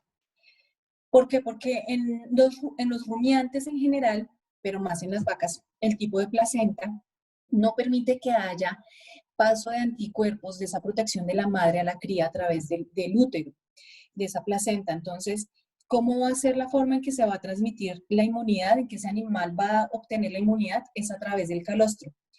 He ahí la importancia en los bovinos que hablemos de el consumo de calostro en las primeras horas de vida. El consumo de calostro debe ser más o menos del 10% del peso corporal de ese ternerito, es decir, si estamos hablando de unos 40 kilos, estamos hablando de unos 4 litros, que idealmente deberían ser ingeridos voluntariamente. Pero muchas veces cuando no son ingeridos voluntariamente, pues debemos obligar a que sean consumidos en las primeras horas de vida. Se habla, en algunos artículos hablan de 12 horas, otros de 6 horas, otros de 4 horas. El calostro debe ser consumido idealmente en las primeras 4 o 6 horas de vida. Debe ser de buena calidad. Ojalá de la madre precisamente porque la madre tiene la carga de anticuerpos y de protección de la zona donde ella vive, del ambiente donde ella vive y de la protección para esos patógenos, esas bacterias y virus de la zona donde ella vive. Entonces, ese es el ideal. Si nosotros no tenemos la oportunidad de tener, perdón, ya. Puede ser una buena idea tener un calostro, un banco de calostro en esas fincas en donde las vacas mueren, en donde por diferentes motivos no tenemos la vaca con la cría y tenemos una cría que necesitamos alimentar en forma muy pronta, necesitamos tener siempre un banco de calostro. Eso quiere decir que deberíamos congelar calostro de las vacas entre tercer y cuarto parto, que son vacas de calostro mucho más enriquecido que el calostro de las novillas. Entonces, siempre se sugiere tener en cuenta eso cuando hablamos de vacunas para obtener la mejor inmunidad. Las inmunoglobulinas o calostros, perdón, no anticuerpos, son diferentes, tienen un nivel diferente en el calostro. Entonces, vamos a encontrar que la inmunoglobulina G es la de la que más se habla, es la de mayor concentración, es la que uno más busca, es la que está en mayor circulación en sangre. Está en altos niveles, si ustedes lo ven aquí, en el calostro, en el primer ordeño, que en realidad es el calostro real. Aquí lo que dice es que precisamente ese calostro del primer ordeño tiene sólidos totales altísimos. Entonces miramos que es casi de 24%, y de inmunoglobulina alta, que es de 6%. Pero si ya pasa el tiempo, ya tenemos nomás el tercer ordeño de ese animal, vamos a ver cómo decayó la inmunoglobulina o anticuerpos que se le pasan, que buscamos pasar a las crías. Entonces, el tercer ordeño ya no va a ser definitivamente igual, es muy pobre en anticuerpos y en sólidos totales también ya cayó. Digamos que las razones para que las recordemos todos precisamente es que se debe garantizar en las primeras horas de vida porque ese ternerito tiene en su intestino, digamos que está apto, esas vellosidades están aptas para que haya paso de esos anticuerpos precisamente a sangre, al sistema circulatorio, y está apto ese sistema intestinal del ternero en las primeras horas de vida. Entonces, entre más pronto garantice ese consumo de calostro, pues mucho mejor. Esta gráfica que se ve un poquito compleja, no es tan compleja, pero es para precisamente explicarles que buscamos tener un pico de inmunoglobulina o de anticuerpos. O sea, cuando nosotros llegamos aquí por primera vez, ya sea con una vacuna o ya sea con el agente infeccioso que llegó a la finca o pasándolo a tener más cercanos un virus de gripa, que podamos tener cualquiera, el primer anticuerpo o inmunoglobulina que se desencadena, que actúa, que llega, es la inmunoglobulina M. Y después llega la inmunoglobulina G. Ella se demora un poquito más en llegar, pero es la más efectiva y es la de concentración más alta, como les decía, en sangre, y es la de mayor, digamos, de mayor protección. es la que normalmente, este anticuerpo es el que normalmente miden las muestras, la mayoría de muestras de sangre, las de muestras de laboratorio, digamos que los kits diagnósticos. Cuando nosotros tenemos un segundo evento con ese mismo virus, por ejemplo, de influenza, de una gripa, ¿qué va a pasar? Que se desencadena una respuesta mucho más rápida y más eficiente y mucho más fuerte en anticuerpos para proteger el organismo. Entonces, si nosotros tenemos un cuadro de gripa la segunda vez con el mismo virus de influenza, nosotros no vamos a tener casi síntomas o vamos a tener, puede que no se tenga ningún síntoma o los síntomas son muy leves. Eso es precisamente algo parecido a lo que se busca con las vacunas y también esa es la causa de por qué se recomienda el refuerzo de ciertas vacunas. Hay muchas vacunas que vamos a ver que se refuerzan se recomiendan reforzar entre los 21 a 30 días. Y la causa más, digamos que la razón más importante es precisamente porque logramos un pico de inmunoglobulina G. O sea, los animales quedan protegidos con una sola dosis a este nivel, pero con la segunda dosis o la segunda exposición logramos un pico de protección muchísimo más alto. Eso es lo que quiere decir esa gráfica. Entonces, ya cuando hablamos a temas de cómo protegen las vacunas y de qué hacer ya en campo, debemos considerar varios temas. Uno es que recordemos que las vacunas necesitan tener una cadena de frío. O sea, las vacunas necesitan una temperatura que oscila más o menos entre unos 2 a 8 grados centígrados. Si la vacuna baja de 2 grados, pues se congela. Y una vacuna congelada va a tener unos efectos importantes que ya vamos a ver ahorita, como quistes, obviamente falta de eficacia. Entonces siempre es importante hablar del tema de cadena de frío y de conservarla, y es algo en lo que tenemos que, como profesionales, hacer mucho énfasis y pues educar muchísimo a los ganaderos porque o no lo saben o no les interesa o no comprenden la importancia de la cadena de frío de las vacunas. Cadena de frío más buenas prácticas de vacunación. La elaboración de una vacuna puede tardar muchísimos años y para que se apruebe, se pruebe, se confirme que no causa efectos adversos. Bueno, puede pasar muchos años y se pierde ese trabajo en el momento de que no conservé la cadena de frío o que tuvo una mala práctica de vacunación. Entonces, digamos que considerar esto hace que precisamente actúen bien las vacunas. ¿Por qué pueden fallar las vacunas o la inmunidad que nosotros estamos buscando en los animales? Como decía, porque falla la cadena de frío, por la condición del animal, porque ese animal puede que esté enfermo, parasitado, no sea capaz de responder bien a la vacuna. Por prácticas de vacunación inadecuadas, nosotros en este caso siempre hablamos de usar una aguja por animal, una aguja limpia, nueva por animal. En este caso, estoy mostrando acá la foto ampliada de la punta de las agujas. Me gusta mostrar esa foto precisamente porque nos muestran en la vida real qué puede estar pasando cuando nosotros hacemos uso de una aguja por primera vez. Estamos aquí, digamos que colocando solamente el biológico, la vacuna, ¿cierto? No estamos induciendo problemas. Cuando hacemos uso de una aguja de más usos con la que ya inyecté otros animales, lo que estoy ocasionando es precisamente, miren aquí como ya perdió el filo, se dobló el filo, la punta, perdón, entonces se pierde el filo, se arrastran partículas, aparte que puedo estar transmitiendo diarrea viral bovina, anaplasma, leucosis, otras enfermedades que se transmiten por esta vía. También puede estar llevando a que deje quistes o abscesos en ese animal. En general, por mal manejo, por las agujas, lo que decía, tener siempre en cuenta las jeringas o pistolas de aplicación. Cuando uso pistolas que tienen una manguera sucia, pues voy a tener el problema de generar una contaminación. Y pues idealmente, siempre tener en cuenta las instalaciones. A veces tenemos pésimas o no hay instalaciones y esto va a garantizar un mal procedimiento de vacunación. Y baños anoto acá porque no están recomendados prácticas como hacer baños de ganado y enseguida hacer aplicación de vacunas. Esto también por riesgo de los animales. Recordemos cómo es una correcta aplicación de los productos.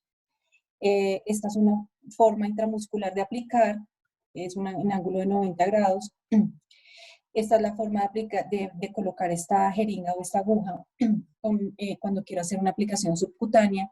Realmente estas vacunas se colocan vía subcutánea. Entonces, buscamos una liberación más lenta, más prolongada y más controlada de ese producto en el organismo. Cuando vacunemos, tengamos un protocolo higiénico de vacunación, mantengamos la temperatura de la vacuna, que no quede en contacto directo con el hielo. Cuando hago aplicación subcutánea, aparte de la buena aplicación, tengamos en cuenta el tipo de aguja que usamos, que en la práctica debe ser de media pulgada, y cuando es intramuscular, pues obviamente más larga, ¿no? De 1,5, ojalá. Usar una aguja por animal, disminuir el estrés y ojalá, dependiendo del plan, hacer refuerzo de esos animales primo vacunados entre los 21 a 30 días. Aquí está el cuadrito de lo que les comentaba del tema de las vacunas diferenciales o de las vacunas que actualmente existen. Entonces tenemos que esa clasificación puede estar dada en vacunas vivas, que llamamos vacunas atenuadas o modificadas.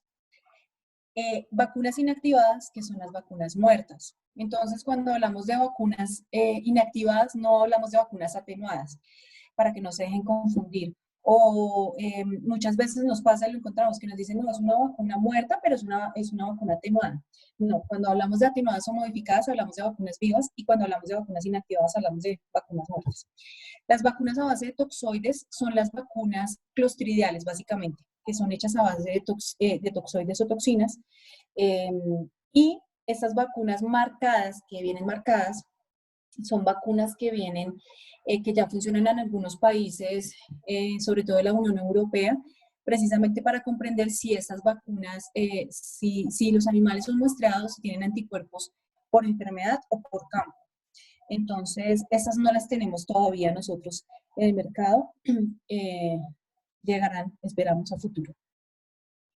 ¿Cuáles son las diferencias entre vacunas? Entonces, tenemos unas, digamos que, ventajas claras de las vacunas inactivadas y otras ventajas de las vacunas vivas. Las vacunas inactivadas, ¿qué podemos decir? Que tiene una duración de inmunidad igual que a la de las vacunas vivas. Entonces, ustedes van a escuchar muchas veces que hay gente o profesionales incluso que dicen que no, que es que las vacunas vivas me dan una inmunidad más larga. No es cierto. La inmunidad es la misma y vamos a ver ahorita que la inmunidad, por ejemplo, para el caso de diarrea viral bovina y de IBR, empieza a caer a los 7 meses, pero va a los 10 meses actuando muy bien en las vacunas tanto inactivadas como en las vacunas vivas. ¿Sí? Digamos que la duración de esa inmunidad es la misma. La respuesta en las inactivadas sí es un poquito más lenta que en las vivas. Las vacunas vivas son más trabajadas no en países tropicales como los nuestros, sino en países, por ejemplo, donde hay field dot como en Estados Unidos, donde dicen, listo, tenemos los animales confinados y necesitamos una inmunidad muchísimo más rápida. Esa inmunidad más rápida la obtienen de pronto con vacuna viva que con vacuna inactivada. Las vacunas inactivadas tienen una respuesta muy fuerte humoral. ¿Qué quiere decir eso? De la generada por los anticuerpos. Y las vacunas vivas tienen la respuesta fuerte en celular y humoral, en las células, en la parte celular y humoral. Pero ¿qué podemos decir? Que busca uno en estos virus, sobre todo, tener unas respuestas de anticuerpos, que son las humorales, mucho más prolongadas y fuertes, digamos que más duraderas. Más allá de esto, hay un tema importantísimo y es el tema de seguridad.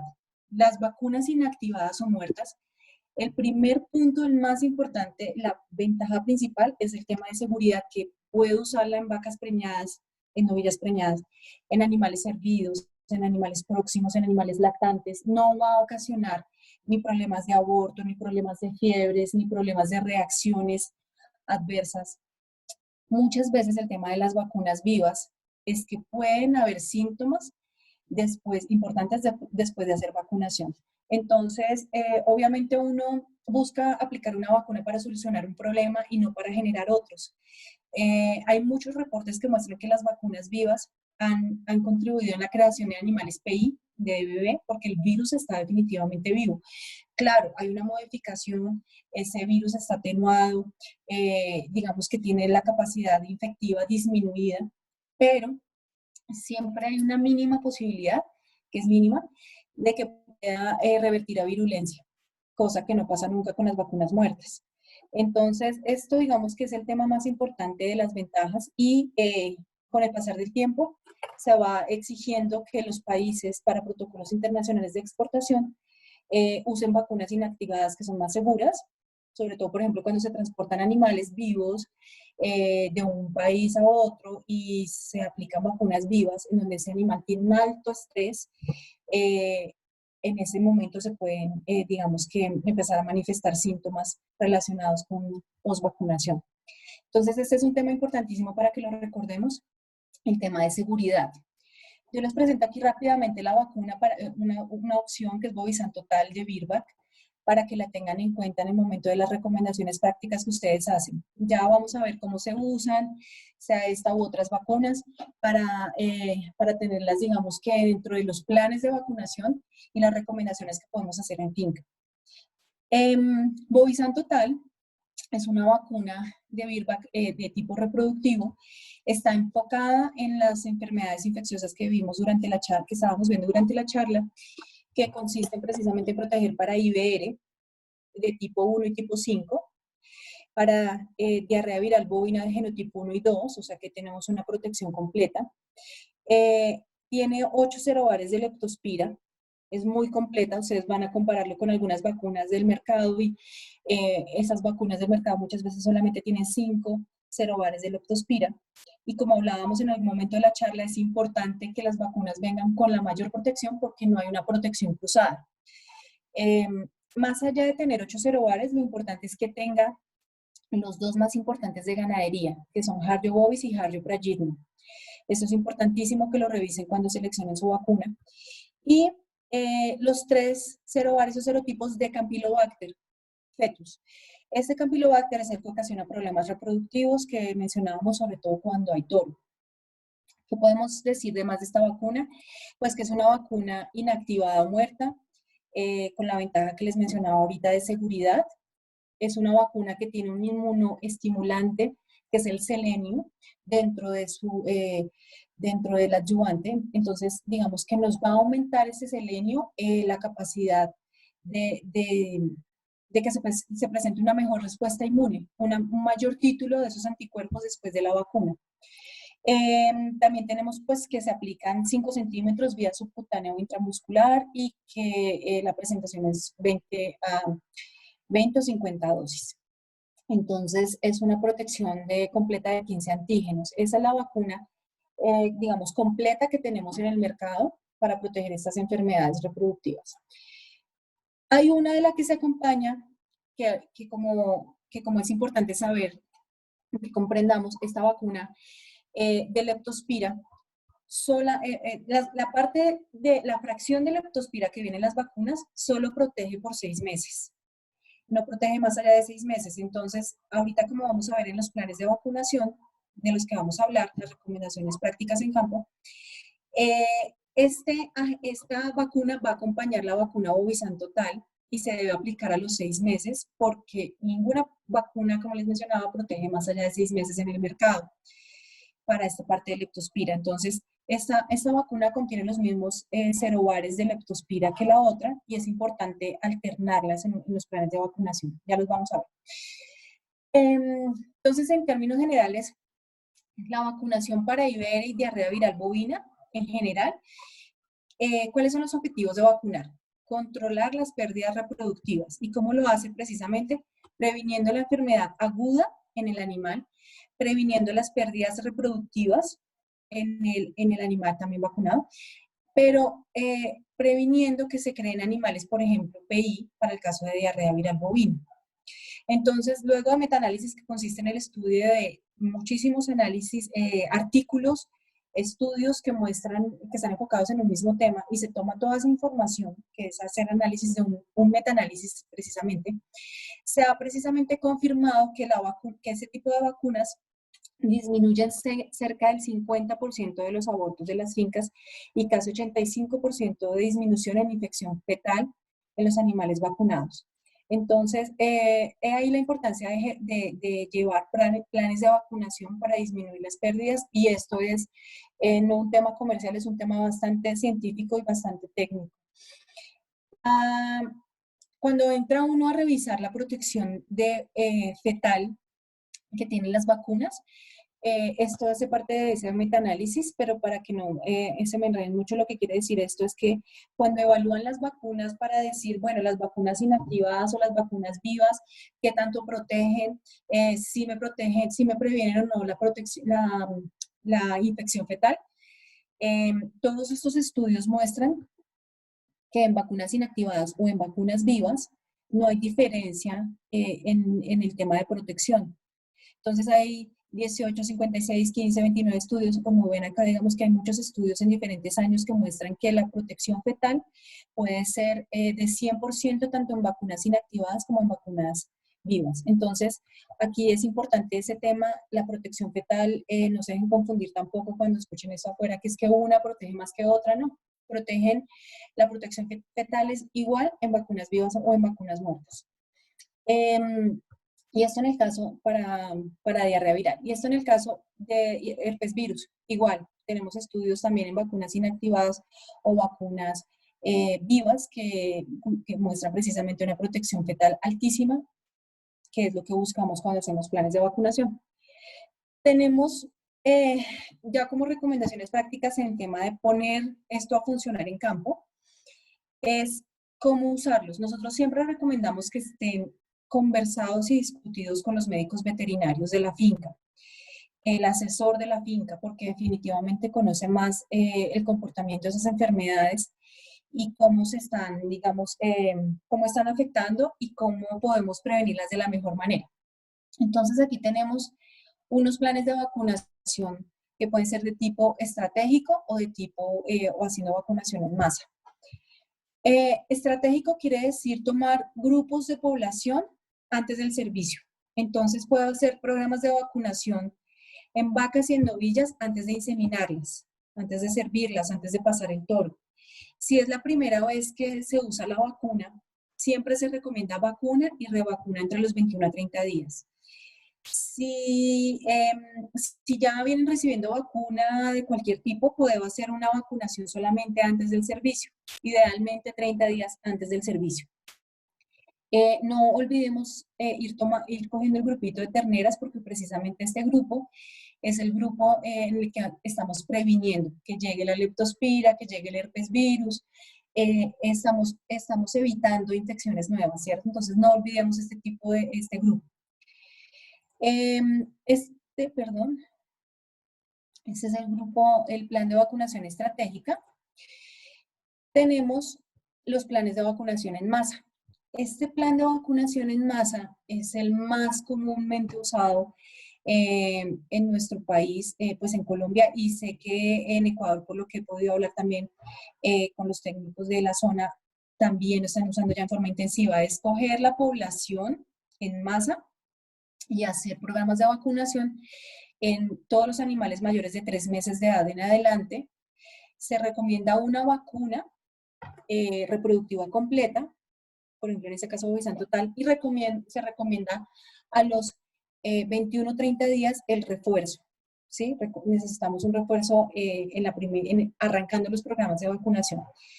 Si yo no tengo problemas de leptospira en la finca y resulta que, por ejemplo, tomé muestras y no me salieron animales positivos, o no tengo una alta presentación de abortos en la finca, y yo quiero entrar a proteger precisamente en una forma, digamos que básica, puedo usar el programa de vacunación cada 11 meses, desde los 10 a máximo 12 meses, hacer una aplicación nuevamente de esta vacuna. Esto garantiza proteger para las enfermedades infecciosas, evitar pérdidas, disminuirlas.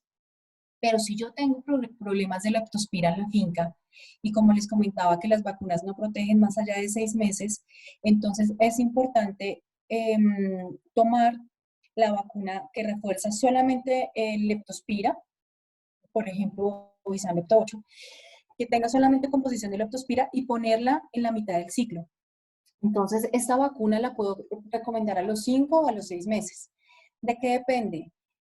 Depende de si esa finca tiene problemas altísimos de leptospira, me salieron los títulos altos, tengo un porcentaje de abortos aumentado en la finca.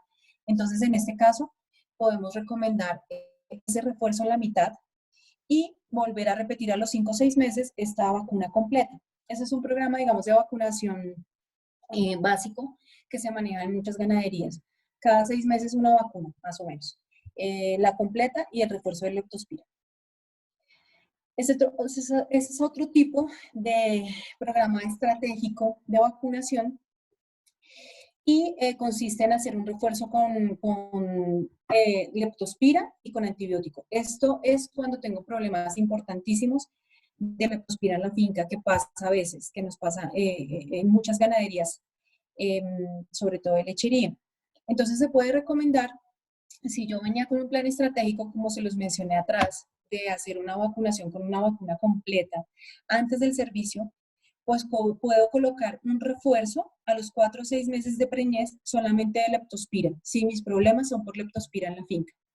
Y hacer una aplicación de antibióticos, ustedes no tienen allá este que es Cerralón, pero pueden tener allá el Chotapen, que les sirve precisamente para hacer un refuerzo, eliminar portadores y garantizar la preñez, que esa vaca no me va a abortar en ese tiempo por leptospira.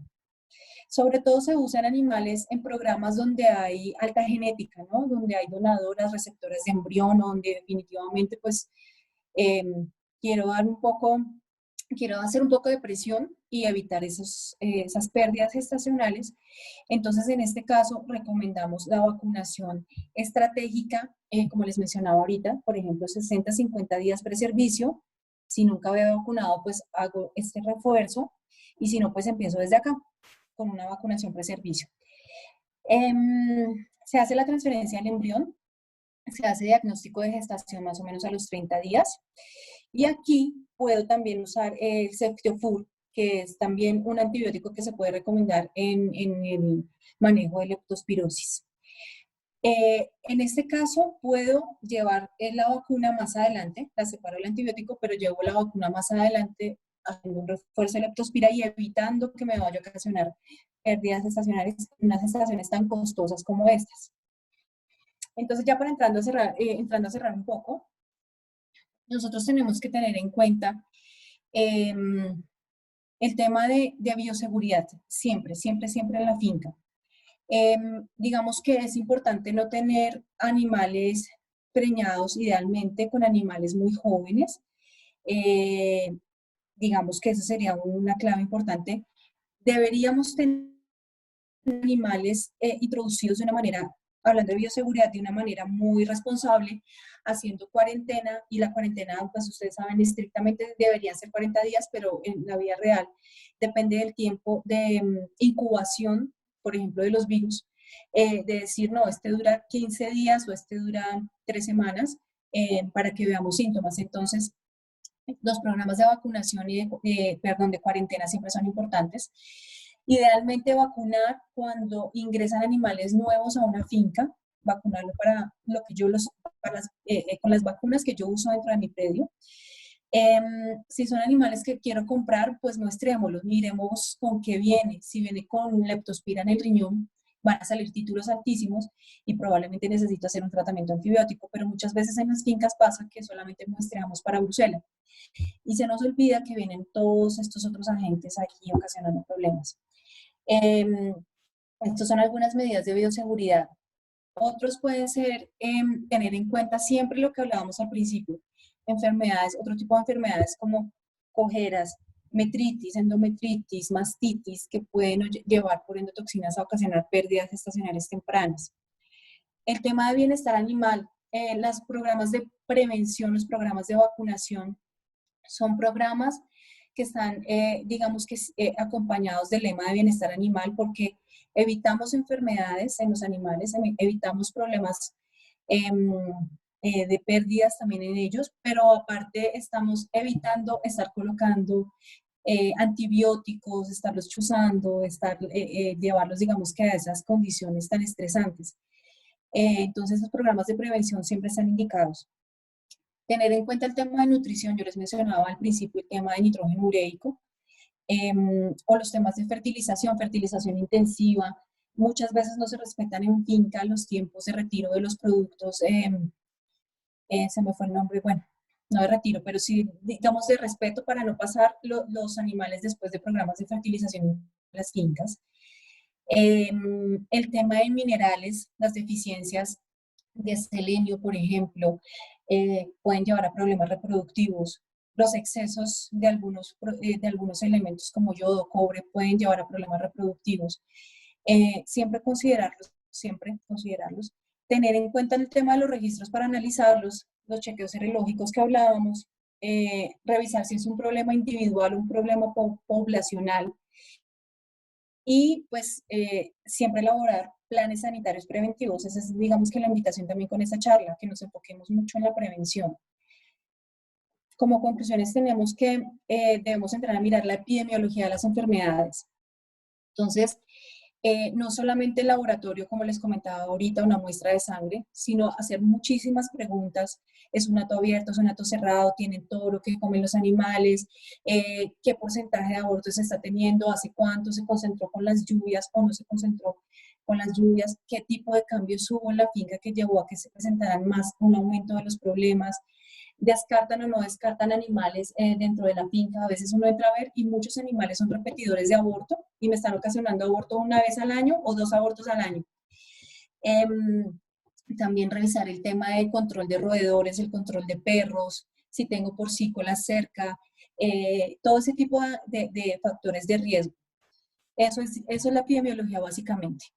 Tener en cuenta el diagnóstico y la interpretación correcta de esos resultados, como les comentaba ahorita, hacer más prevención que tratamientos en la finca, y pues considerar siempre este tema como inversión, como un tema de inversión en sanidad, ¿cierto?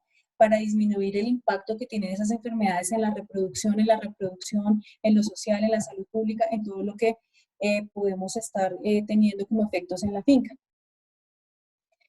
En general, lo que digamos que, ya concluyendo, con lo que les estaba diciendo, básicamente lo mismo: inversión, prevención, diagnóstico a la vez, y el descarte de animales repetidores de aborto. Es difícil hacer descarte en animales que presentan un aborto, y en nuestras ganaderías muchas veces nos quedamos con los animales que presentan muchos problemas porque no es la novilla, y si no le he sacado digamos que el dinero que le he invertido, pues le doy más chance.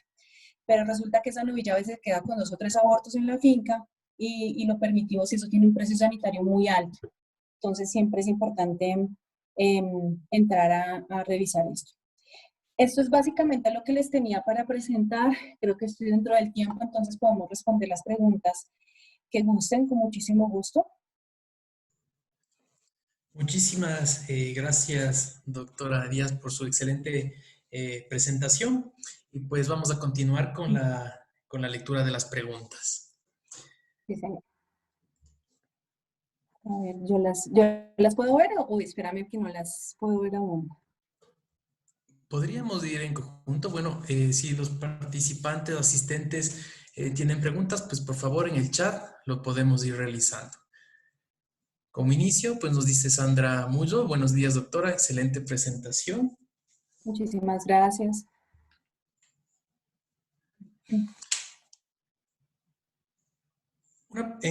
Una pregunta.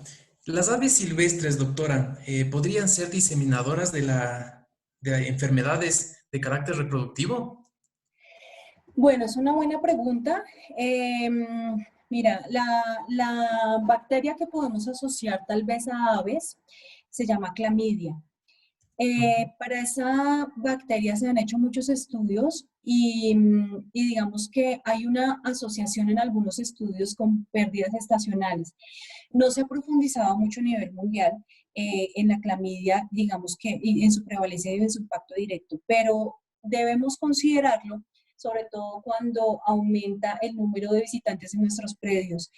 Yo creo que ustedes han visto que puede haber aumento de lo que llamamos como, bueno, palomas, primero palomas, en las fincas. En esas fincas donde por algún caso tenemos el alimento expuesto en los comederos del ganado, y puede haber una alta presentación de palomas, hemos encontrado en campo asociación con problemas reproductivos.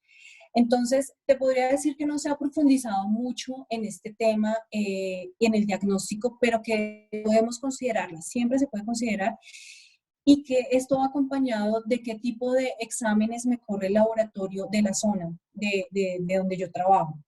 Entonces, digamos que podemos, si tenemos la facilidad en laboratorio de tener quién nos corre este tipo de exámenes para clamidia, citas y clamidia citas es generalmente la que puede ocasionar problemas, puede estar indicado hacer un acompañamiento de este perfil reproductivo de las más comunes que miramos ahorita, pero siempre considerando que digamos, no es común, pero que puede estar ahí debajito cuando tengo una alta una alta presencia de aves como esta. Entonces, considerarlo se puede. Perfecto, muchas gracias. Mm. Tenemos otra pregunta de Evelyn Reino. Nos dice, ¿por qué se da el caso en que una vaca tenga un ovario desarrollado y el otro no? ¿Y en qué afecta a la reproducción? Bueno, un ovario desarrollado, me imagino que la pregunta va dirigida a que un ovario presente cuerpos lúteos, folículos, eh, me imagino que va enfocada a eso. Si va enfocada a eso, y si no, pues me cuentan, si va enfocada a esto, siempre hay un ovario, digamos que hormonalmente hay un ovario que se estimula más que otro. Este ovario generalmente es donde se desencadena esa onda folicular que va a llevar a que un folículo sea dominante y ovule. Entonces, digamos que hormonalmente es normal que haya más actividad hormonal sobre uno que en otro, y que este ovario tenga precisamente ovulación. Este ovario que ovula ya tiende a tener, digamos que más esa presentación de cuerpo hemorrágico, hacia cuerpo albicans, en fin, y va a desencadenar una nueva onda, pero definitivamente no siempre va a ser en el transcurso de la vida de la vaca el mismo ovario el que ovule y el que tenga una respuesta, digamos, de folicular y no. Pero en la palpación, en el momento de llegar, posiblemente ustedes se encuentran eso, un ovario más pequeño, un ovario, digamos, que no tiene estructuras aparentes y un ovario en el que se está desencadenando, digamos, que toda esa onda que va a llevar a ovulación. Muchas gracias, doctora. Bueno, tenemos otro mensaje de Marcelo Real. Muy buena la presentación. Excelente presentación también por parte de Franklin Guamaní. Vale, muchas gracias. Quería agregar algo importante que no les dije en la presentación. Hay algunas vacunas, por ejemplo, esta Bovizan Total, en que se recomienda doble dosis, se recomienda doble dosis en toros. Y eso tiene un efecto terapéutico directamente sobre el Campylobacter que se guarda ahí en pene y prepucio del toro. Entonces, lo que va a hacer precisamente es tratar, tiene efecto terapéutico. Si yo coloco una sola dosis, tiene un efecto preventivo, pero si yo coloco 2 dosis en ese animal, vamos a tener un efecto de tratamiento sobre ese Campylobacter en los toros, en los toros que están trabajando en reproducción. Entonces, era un plus para que no lo olviden si quieren hacer tratamiento también con este tipo de vacunas. Muy amable, doctora. Muchas gracias. Bueno, sí, Esperemos señor. una pregunta más. Una pregunta particular. En el caso de brucelosis, Sí, señor. se tiene conocimiento que hay una reacción cruzada cuando existe la vacuna y el examen de detección, de diagnóstico. ¿Habría una técnica más acertada para poder llegar a un diagnóstico acertado o preciso? Bueno, en el tema de brucelosis hay varias pruebas que deben mirar uno en el tema de brucela. El tipo de kit de prueba que estoy usando está rosa de bengala, está lisa en directo, lisa competitivo, fluorescencia polarizada. Este tipo de pruebas tienen una diferente sensibilidad y especificidad, que quiere decir que me detecta más positivos o más negativos. O mejor dicho, que sensibilidad quiere decir que me detecta los positivos como realmente positivos y la especificidad que los negativos son realmente negativos. Depende del tipo de prueba, que yo use, puedo llevar a inferir que el animal es realmente positivo para brucela. Hay una reacción cruzada que sí ha confirmado la literatura con ciertas bacterias cuando uno hace pruebas para brucelosis. La leptospira está dentro de las bacterias que se ha puesto y se ha estudiado en algunos artículos y puede salir positivo principalmente a la prueba de rosa, a la prueba de ELISA indirecta. Entre las pruebas más sensibles y que me pueden confirmar que esto no es por reacción cruzada, porque haya puesto una vacuna o porque el animal tenga una enfermedad concomitante ahí, calladita, silenciosa, entre esas pueden estar la prueba de ELISA competitiva y la prueba FPA, la fluorescencia polarizada. Esas dos pruebas me determinan, digamos, que los positivos realmente positivos de una manera más acertada. Esas dos pruebas, digamos, que serían las más indicadas. Muchísimas gracias, doctora. Bueno, pues en honor al tiempo, pues le pedimos de más comedidas. Si hay preguntas, pues se remitirán en el chat y pedimos, pues, favor que se nos pueda ayudar. Le agradecemos muchísimo, doctora, por su interesante intervención y esperamos, pues, contar con ustedes para próximos eventos. Muchísimas gracias a ustedes por la asistencia, por la participación y esperamos que cuenten con nosotros en lo que requieran con muchísimo gusto y a ustedes, a la Escuela Politécnica de Chimborazo, a todos ustedes por la organización del Congreso. Gracias por esa, permitirnos participar. Muchas gracias. Muchas gracias, doctora. Un Un gusto. Hasta excelente luego. día. Gracias igualmente. Hasta luego.